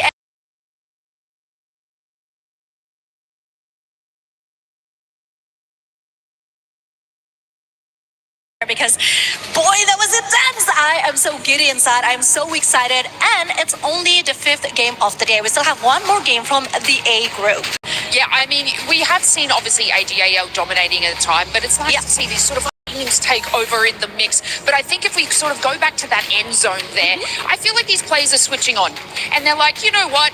We kind of didn't do that great in these first couple of matches, and now we know it needs to turn up. I know we're talking about it the game, we're in game 5 coming up now, but is it a little bit too late? Is there a particular team that you found in that end zone? I know I did. I was talking about them before, and that was Paradox, where I said they need to get better placement points. They need to turn up, and they were actually in that position in that final zone. Yes, but also if we talk about the Southeast Asian games teams, I mean, I honestly think that they are kind of dominating the points throughout the whole entire day. And it is so refreshing to see, because usually we see that happening from the Brazilian team. Yes, I mean, Loud has been amazing. Loud has been a very powerful, but then again, it is the time for the Southeast Asian to really show the world what they are made of. And that's exactly what they've been doing. I mean, I'm so proud to see my boys killing it out there. Yeah, I love that. Can I tell you a little bit of a story? And this was actually back to match number 1. Yeah, I'm going to take you guys back just a little bit here, but that is none other than Gun Dynasty and Bengal. Okay, I don't know if you saw me get out of my seat for this part, but they were making sort of a swift recovery, and then now pulls out the monster truck, and you kind of think that all fails and it's going to end there, but no, they sort of take that smooth transition to make that recovery, and the mechanical skill that Benal has for his team and the adaptation is simply exceptional. And if y'all missed that, obviously we got the replay, but they took this opportunity early to sort of maximize their eliminations, and I think they actually pulled up 17 elims in that first match. And what that obviously does for this team, and it sets them in a standard that is above and beyond the rest. Currently sitting more in the middle of the leaderboard, against our Louds and our AGLs. But that first match is something that I feel like these other teams need to follow suit, because, consider me and color me impressed, because I'm a Benal fan now. I don't know about you. Well, same here, because you know what they say, right? The first match usually sets the tone, and that's exactly what they did. It was so amazing to see and so refreshing to see Benal. I mean, I said I just found a new love, and I think you felt it too. But then again, looking at the overall standing, AGAL, oh my God, 109 points, 70 elimination points. That is so amazing, and that is something that I'm so excited to see at the opening of EWC 2026. And of course, if we're talking about the top 5, we have Buriram United Esports, as well as EFOS, Gun Dynasty, and Loud Snickers. That is, oh my God, that is what I expected and more. Well, I know we're super excited here. I hope you guys are super excited at home, because we're heading into our next match. Take it away, casters. Man, I tell you, the day has been looking super solid, but I did not expect only a handful of teams to walk away from Kalahari with double-digit eliminations. But what happened was the teams that did walk away with a double-digit elimination, which, by the way, was only 4 squads, walked away with a ton of points, right? We're talking about 23 eliminations from Buriram. AGAL walked away with a total of 19 eliminations. GD with the 15, and Loud walking it with just 10. But that's still quite a lot for the squad, because they're obviously looking to maintain their dominance on the leaderboard, and you're looking for the top 4 spots. But even with 2 booyahs, it's surprising how Loud is still behind GD. Gun Dynasty has been amazing today. I know, I was going to say that, right? The survivability was really good, the aggression was really good, their proactivity was really good, their rotations was also really good. They're like a kind of team, very silent, but you don't see them on the booyah screen, but no booyah, no problem. No booyah, no problem at all. At least on stage 1. But as we spot out the map here, it looks like finally we get some discipline. We get some quiet out there. We are back on Nextera, baby. And Nextera is the map that gave us the most number of eliminations from the day. 121. About how we kind of were lacking through these eliminations on Kalahari from a lot of the teams. But still, it was the second highest with 102 eliminations. So I think some of these teams are definitely warming up, to say the least. It's always very fun to see these things happening. And again, you know, how aggressive these maps have been. In the show just now, you said that some of these maps can go a bit faster. And that's how fast we're going right now. As Jazzy does get one quickly. Ray rushes forward. Top is barely alive right now. I'm not too sure how much longer he can survive here. Ray does put his shot first out here. But finally, in the end, does go down. And the points being stolen away by EVOS here. Starting off real hot as Jazzy crosses the peripherals of the rest of EVOS, and you cannot get away by trying to play like that against them. Demon's pride, getting their pride crushed out there. But they were not too arrogant to begin with. They were humble enough to acknowledge that this was going to be a very big stage, a massive challenge for them, for their region. But they're giving it their best. Their best so far hasn't been good enough. We did see a little bit of recovery play from Demon's Pride on that Kalahari match, and that has been their best game of the day, where they scored 10 points. The rest of those matches were way lower than that. That's exactly what's keeping them at the very bottom of the leaderboard. But thankfully, they've got 6 more games to look forward to tomorrow, and a lot of these mistakes to recover from. Yeah, EVOS is still on it as well, chasing the last few members of TP here. So Madara instantly brought back into the game. Yes, but you're just giving up so many points to EVOS right now. But also at the same time, we were looking at GD for quite some time. We're saying how aggressive they are. PX is going to go down eventually by them. Absolutely, and EVOS picking up elimination number 5. Well, thanks to AimGod and his thirst for a few extra elimination points. Jazzy out all alone. He's protecting no compound whatsoever. Madara's just dropping right behind him, and they're just going to be hoping and praying that EVOS does not go out hunting. And thankfully, EVOS looks the other way. They walk away from the potential point. But DRS out early, though. This is not what I was expecting, but Aurora picking off the solid 4 points from the Nepali squad. Yeah, I think that feels like DRS has started to slow down just a little bit as well. They didn't get the deeper run that we saw in the beginning of the day from this team. Aurora, though, looking into playing a different tune here. They want to try and catch up to Kiroro. They can crunch him from multiple angles. Kiro in trouble. The CQC, he tries to keep him alive. He does, but not for long here as Zeus finally chunks him down eventually. Yeah, Kiroro just trying his best to get away the stealth fights, but Zeus was just way too close. And he had the Valiant Dash as well to just break down those defenses instantly to get another point for Aurora, who's definitely having a much better game here. But Team Apex Gaming up against your reigning defending champions of the Esports World Cup. Free Fire. Can we see India take down one of the most lethal squads out there? AimGod, the shield gun in hand. Won't be able to get aggressive just yet. Waiting for the rest of the team members to catch up as well. Woven going in for the tags, but instead the reversal and the backup from the rest of the EVOS members puts him on the ground. Shoto's gonna get caught out here as well. It's a 2v1. Valiant Dash still keeping Shoto alive, but the numbers play will catch up, and a disadvantage for Team Apex Gaming here. Slowly, the team crumbling. The vending machine inside Sahiljat. Can he pull off some sort of a miracle here for the squad? Yeah, but he's being marked by Rasha, who just desperately wants to take him down. Takes a little bit more damage here. It goes down. Rasha coming through as well. Not able to do so. Sahiljat finally wins it out in the end. Perfect positioning, but still has to deal with the rest of EVOS. I'll take that, man. I'll take that. Good enough from Team Apex Gaming.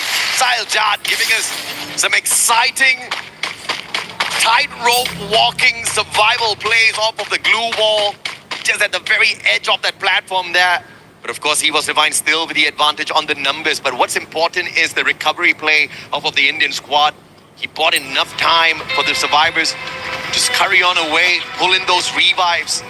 And we're gonna get to see if or not Team Apex Gaming finds that full recovery later on. Aurora, on the other hand, on one of their better runs so far, the eliminations Aurora has pulled from a lobby today has been 9. They're already at 8, and this game is still fairly early. Can they continue their run, or will they fizzle out? Demon's Pride again, still no way whatsoever to recover their gameplay here as they're scrambled on the battlefield. Jazzy taking a lot of damage as well. Limit putting in the damage. And there we go. Falcons clean up house there as well. Another point in the back for DP. Brought back into the game quickly. Somehow I'm surprised the AGL with only one player left. I wonder what happened there. Madara, Aswap. Too close to Aurora. Easy picking here for the Aurora players. I see Tech in there as well. Potential 10-pointer. Best elimination game run here for Aurora on this next Terra map. Thanks to the players here from South Asia. The Dinocular will scan out the Demon Sprite players. Aurora's definitely on the hunt as they rotate around into Twin Bridge looking for Intellect Center. It's actually Demon Sprite being the first team to make it into the next circle. Good on them, but scrambled from the very start. Oh Holy my mama! gosh! Rasia brought it to AGL. My That God. deadly shot. He did it twice! Unmoved, undeterred, cool and collected. Look at his reaction. I mean, that's the best way to take the number one spot. Take the guys out of the number one spot and move on into where they stand. But EVOS Divine, obviously, they need a few more points to climb the leaderboard. They were behind Buriram before the start of this match. Not by too many, of course. Catching up isn't going to be too impossible. Demon Sprite again, all their revives are just giving some extra bonus points to anyone that comes across them. Yeah, TAG now in trouble as well. Buriram United bringing his teammates back into the game. KD got to stay alive, but this shot from Moshi, nothing crosses this guy. Gonna be able to confirm that elimination fairly cleanly. Shoto's close by, Sahil Jet and Wolvin around as well. And for Buriram United, I'm wondering what the next steps are going to be. Are they gonna go clean up house, get the last few eliminations, or are they gonna go and prioritize the positionings instead? And from the rotations, they're gonna try and go northern side here because the circle did hardship north side. Damn, Moshi, you're good. The follow-up off with a Riptide Rhythm is too perfect. Timely. But now, Gun Dynasty scrambling for safety as Falcons go out on the hunt. Vega's gonna get tagged up and Pina's there for the finisher on the front lines, backed up by Limit. And the Riptide Rhythm causing a lot of chaos out here in the lobby, just not from one team, multiple squads depending on that Skylar. And we saw the perfection out of Moshi. Limit showing us that he can murk magic off of that as well. Shiru, Benel too far away from the vending machine. Shiru's gonna be chased off of it as well. But Benel from afar with the strike of the VSK, finding the headshot. Deadly play from this guy. Knocks down Pina as well. And Benel single-handedly taking the fire up to Falcons. And that should be enough to contain the champions of EWC 24. Should be able to bring back his teammate into the game as well. He kill, he heal, and he also eliminates players in this game. TAG once again brought back the teammates into the game once more as well. GD gonna launch themselves forward. Okay, this is gonna be interesting to be chased by EVOS here. Abax does find Shiru there somehow knocked down. Man, I mean, EVOS got into position at the perfect timing, but Benel survives, which means Gun Dynasty gets to survive a little bit longer because the Super Survivor, Super Reviver will be on to his mission once again. FGL shot out. I've not seen a single narrow play after the nerf. Tad bit unfortunate we don't get to see those clutches. Yeah, coming through here, Aim got jump shots forward here, puts in that damage. But it's Abax that gets caught out by Pina first in the end. Falcons now 9 eliminations already. Aimgot will be found as well. EVOS may have bitten more than they can chew. Ray barely alive right now, feeling the pressure coming in from the players on the other side there. Does find Pina in the end, but I don't think they can do more than that. Falcons looking to make this their game of the day. Definitely the best run they've had in here so far. EVOS, on the other hand, looking for that number one spot as they took out the team on that number one spot, AGAL themselves. But they're now on a recovery play. Apex on that revive. Falcons, on the other hand, this definitely officially is one of their better games. Earlier on, they got 12 eliminations off of Solara, but only 5 placement points. They have to be careful because they were heated up on the Solara map as well, but dwindled down quickly when the circle was closing in. It just seems like in this situation here, TAG stuck in the corner. Now looking at Falcons there, they really took their time to come into the circle as well. Coming back to GD, David, Vega also getting knocked down already. Benel just waiting for the right timing here. Just pop up his head, steal away those very nasty shots as he's been delivering toward this, first side of the game, first part of the map, excuse me. EVOS fully recovered already, looking to take that number 1 spot by the very end of the day for Group A. Can the reigning defending champions find that full recovery for themselves? TC, on the other hand, quickly trying to play the reposition. Paradox, one of the teams that have been struggling, but definitely doing better than TEC at this point of time. Fight between the two, but Nezard with the monster god name and going in for the finisher as well. Has got the electrotherapy connected to him, but can he get the job done? Can't really get slows the pace down a tad bit, and that does not give them that advantage they wanted. Yeah, they're forced to reposition, go down to the lower ground as well. This is a 3-way fight. GD is here, Paradox is here, TEC as well. But they're going to take this bit by bit. Decides to pick and fight TEC first. Blade coming in hot, has an angle to work with, but finally locked out of the angle. You have the time trimmer online. Denrick trying to find a different angle into the area. The inhaler keeps him surviving for quite some time. Snipe goes down, Kutush, huge for that as well. Even Denrick is found in this situation. Blade also decides to end Denrick's life in the end. As CEC, the players are just getting dropped left, right, and center. As GD decides to join in the fight. Shiro here, found in the end, but DEC with the upper hand. Big play there by a Blade. Phenomenal, and Benel is on it again. This guy is unstoppable on the revives. Definitely not the right kind of record to be holding on to, because you know your team's getting tortured out there, but they're also picking up some big points. TC's out after that fantastic play. Shiru shut down by Moshi as he got revived, shot out of the air. And this is getting fairly dicey. Lightning Zone called out, and Aurora in a pickle out in the open. Forced to reposition, rushes away with their lives. Look at the amount of pressure they are feeling right now. Finally, in the green for the time, no. Has to wait this out. And if they do come in here, not too far of a jump, but it's okay. Gives a bit of space between them and the rest of the teams. Holy mama. Gun Dynasty. Bloody impressive. So many times tortured, so many times losing their players. But the recovery as well as the dominance with the mechanical plays have been unbelievable. They sure as hell are on fire, and even literally out there right now within the lobby. Can they pick up more for themselves? 15 eliminations and still going with 3 players still alive. Here comes the wait.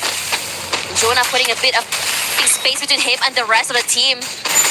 I'm gonna rush forward here. Aurora gonna take this fight, I think, head on against Buram United. They're so aware that they're very close by. They're, I think, pressuring them with the nades as well. A lot of damage taken. Zeus is barely alive right now. The rush forward is good. Get high, does find Azrael here somewhere. And Wasana, the jump shots are just nasty. Zones them away, chasing the rest of the team, but still not able to completely wipe them out of the map. Yeah, big mistake there from the Malaysian squad. Trickling in one after the other up against your world champs. That's just not gonna work out. This ain't no Bollywood movie.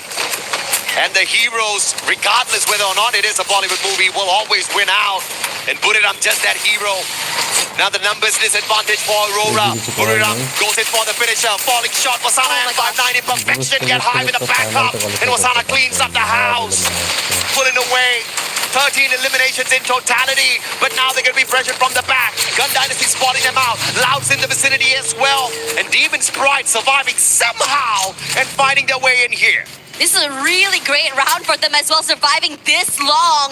And it's really exciting to see someone as aggressive as Jonah just really get up close and personal and just clean up the area. Shiru will be the one to go down next year. Falcons still putting in that pressure. And the rotations are going to be very, very intense. Falcons does have a bit of a zone control to play with, but we are seeing GD come close. It's Thailand versus LATAM. Who's gonna get that number 1 spot? Both Gun Dynasty and Buriram, full squad. But Gun Dynasty on that high ground, this can turn into a disadvantage. What is a massive advantage for them right now with a bird's eye view can turn it around instantly if someone gets the god nade. It's gonna be Benel taking Jazzy out of the side of Demon Sprite. A valiant run here for Demon Sprite is not gonna be good enough to break them out of the 12th spot just yet. as we're left with 4 squads in the final circle. Loud, still Loud out there looking for their third booyah of the day. Doesn't it feel like deja vu how they have been able to hold on to this top side of this compound once again? Now, Biram United forced just wait this out, taking a lot of damage from the players from the other side here. But Falcons want to go for this fight against GD. Can't do just that. So the most they can do right now is just wait out the utility, wait out the onslaught of bullets coming at them from different areas. Biram United going to cross by, taking a lot of damage from the other teams. Yeah, big brain play, man. 3-time world champs for a good reason. Good call by Captain Jonah. The rotation is solid. They've got the compound cover and they will not get tagged up. And now they stand a good chance of walking away with the booyah here. It's all about positioning supremacy. And now the circle's going to be pressuring 2 teams. It's Falcons as well as Gun Dynasty. Gun Dynasty still on fire with the most number of eliminations in this lobby. Can they break the record set here by Buriram on Kalahari? 23 eliminations plus the booyah for 35 cracker points. Yeah, they're forced out into the open where Falcons decide to take advantage of this situation. If you won't come to us, you will crash into our crosshairs. Falcons, clean up house. Gun Dynasty out of the game. We're down to only 3. Falcons not even giving us a lot of time to think about what the answer for the question was going to be. They say, hell no, Mustachio. We take them out of the equation. Buriram, though, still alive and kicking. But Loud, can they withstand this ambush now? Buriram taking the fight straight up to them. Valindas still active on the side of Osana. M590 looking for the connection. Then he's also got the AWM. Takes the high ground advantage first. And Loud now left right behind them. What a rotation by Buriram. Yeah, Biram United is just so aware of how exactly things are going to go. Now, they have a lot of space to work with. They're aware of where the players are going to be here. But Pina jumps through, lands the shot, not able to. And now they want to take the fight too Loud. They're stuck, trapped, very, very low HP. Jumps away. The damage is there on fire. Zane is just so good. Trapped, gone down already. And Quaka as well. What are you going to do when you crash from so many different angles? Taken out of the equation. Falcons, that was the Moco gameplay right there, giving them all the information they needed. And now, it's gonna be your Global Finals champions taking on the EWC 2024 champs. And Buriram, Jonah shutting down Pina with the AWM up close and personal. Looking for the final player, Karoro, looking for that recovery. And they won't be denied as Buriram pulls away the 3rd booyah of the day to take the #1 spot on the leaderboard. It is incredible looking at Buriram United. Not only are they so confident playing with that playful play, they don't have to really worry about anything. Positioning is key, and from that, the rest of the eliminations and the fights just flow to them as well. Patient as hell, and okay with giving away that space.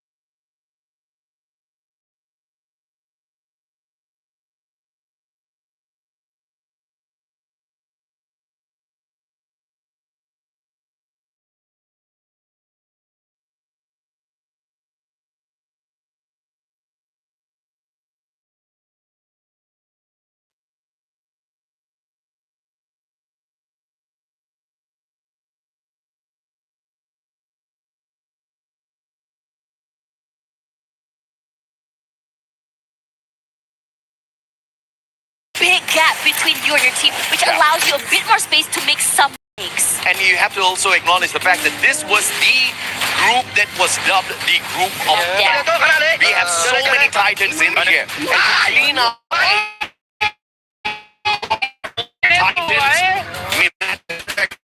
titans in Paris as well, but I'll have to say it's nothing compared to the Desert Sand.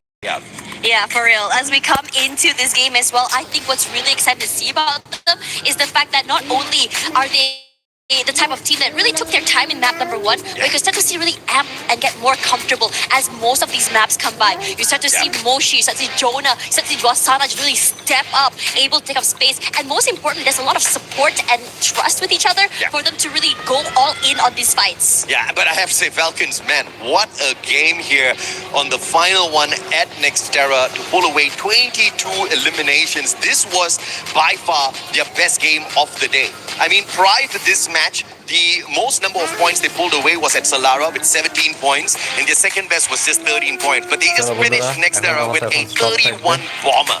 So if you are a Falcons fan, this is exactly what you want for yourself, right? For them to show everyone.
EWC 2026 performance.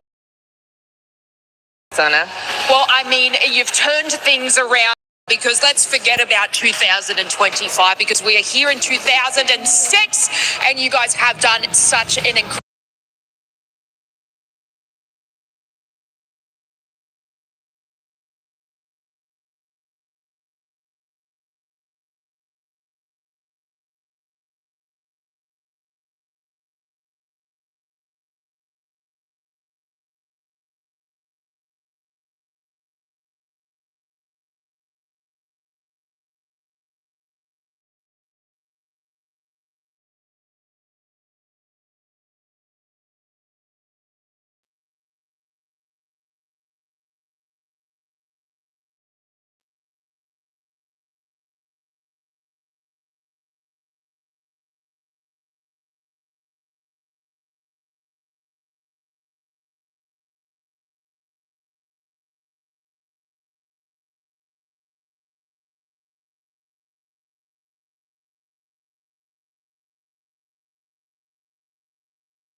Minds! Betul.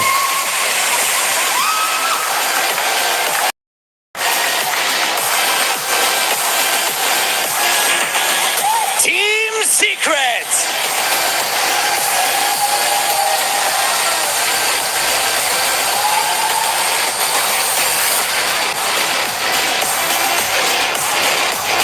And finally, Fluxo W7M!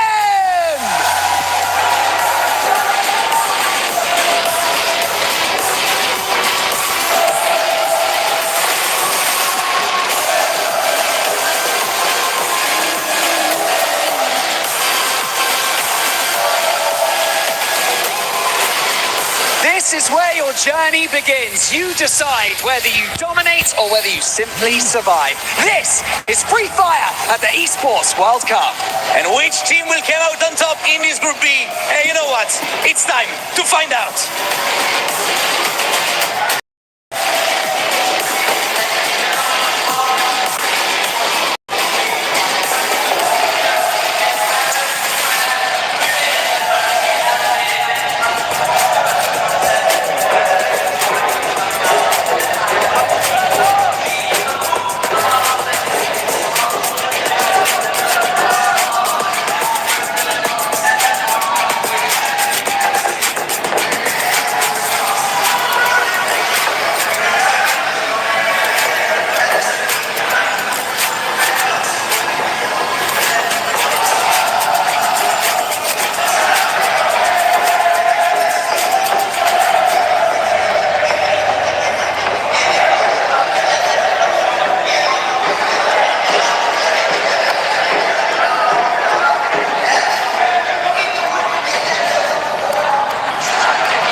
Betul.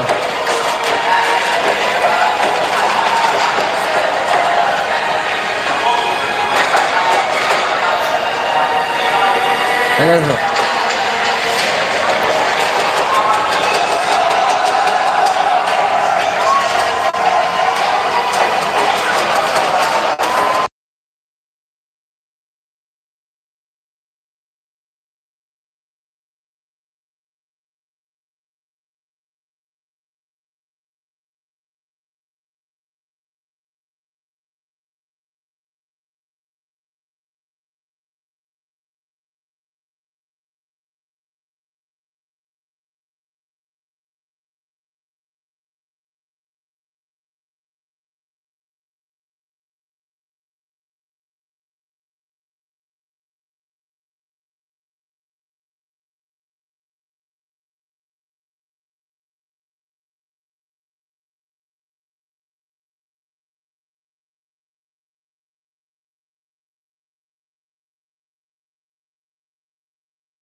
I think they are in a very good spot to make things right. Even though you look at how they qualify here. They came in 4th in their region.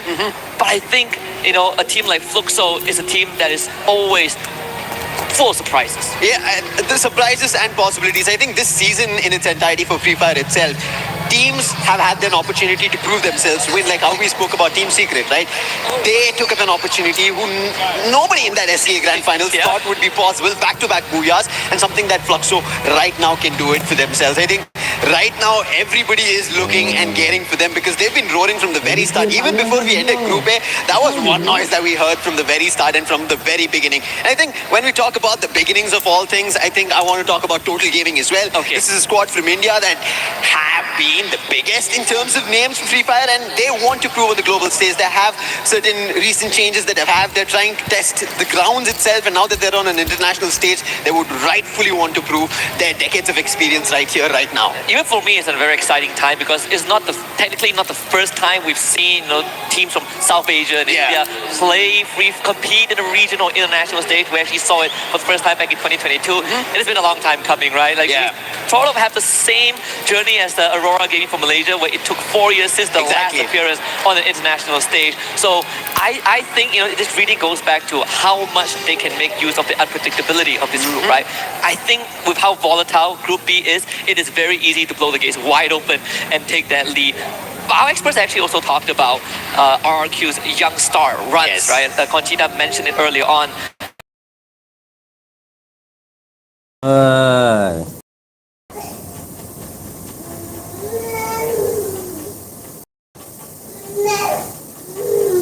Ability of this group, right?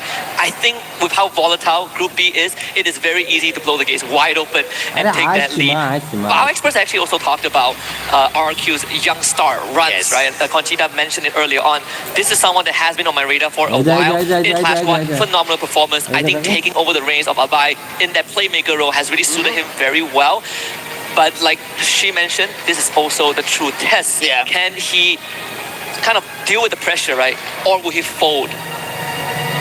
We will kind of see how it goes for the side of RRQ, mainly because even I was chat with Neptune yesterday, depending on what RRQ keep making changes about. They're very adaptable in their play style. And Mahal, right? He's been the main man who everybody thinks is going to fight from far, but all of a sudden he's right in front of your face. So things like that, strategies coming out, could be something that we see especially in this group, where we saw Group A had dedicated stuff that they were doing, whether it be the support players, whether it be the rushers, the snipers.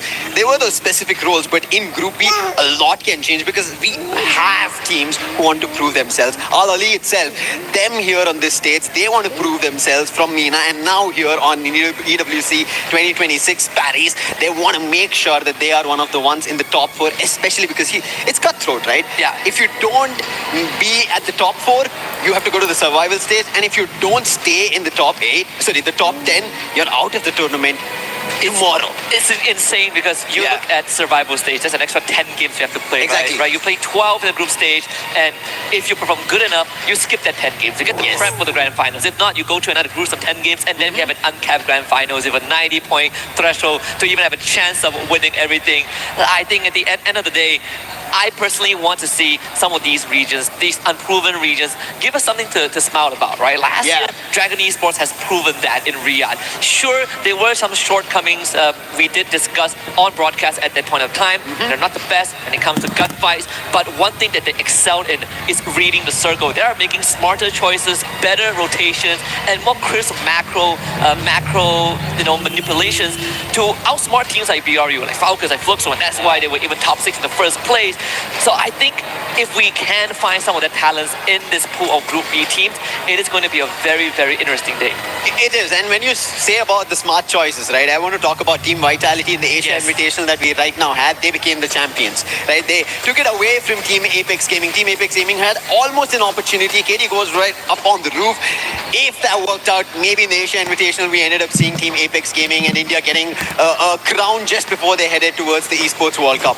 But Team Vitality taking that might be a push for them here on the international stage, where they have an opportunity to take another title for themselves, because that might be the high that they'll be riding on. I mean, they almost got that trophy last year, right? It went all the way to a game 10, and you cannot script this any better. The last 4v4 fight was between them and EVOS Divine. They were also the one that stopped RRQ from winning everything in game A, and you know, they were the ones that really gave us that game 10 in a way. So this year, I think Team Vitality, even though they haven't really been at the top, you don't really see them on the podium finish, they have done more than enough to get themselves onto Paris. And I think this is what actually matters in the grand scheme of things. And matching for Bangladesh is going to be Straw Hats. I think when we ended up seeing Titan Esports Club, they couldn't step up. We hoped that Blade would maybe have a big day. We did see him try to fight it out, break down the glue walls, but it was just not enough. But on the other end, Straw Hats in the recent performance, even in, as I was mentioning about the Asia Invitational where Team Vitality won,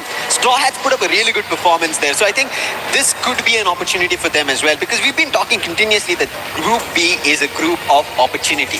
If you're able to put yourselves ahead of everybody else, you can get to the top of the charts. You can make it to the top 4 here on day 1 of the group stages itself.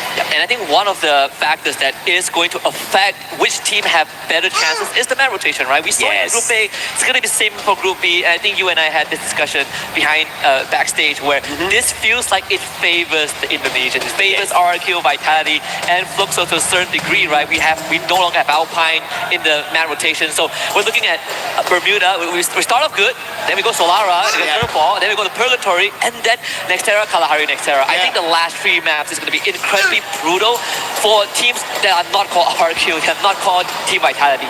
And I like that you brought out that this is going to be a really good map rotation, matches that we're going to flow through for the Indonesian teams especially, because when you kind of trace back in time, the teams from Thailand were dominating Free Fire in general, but now Indonesia, who have such a vivid history of Free Fire, are getting back to those titles. RRQ, we were talking about them. They're getting closer. I think that finish that they need, the refining might have just happened right before the Esports World Cup. Same goes for Team Vitality. They've been on the hunt for this title, but they just missed by Nick.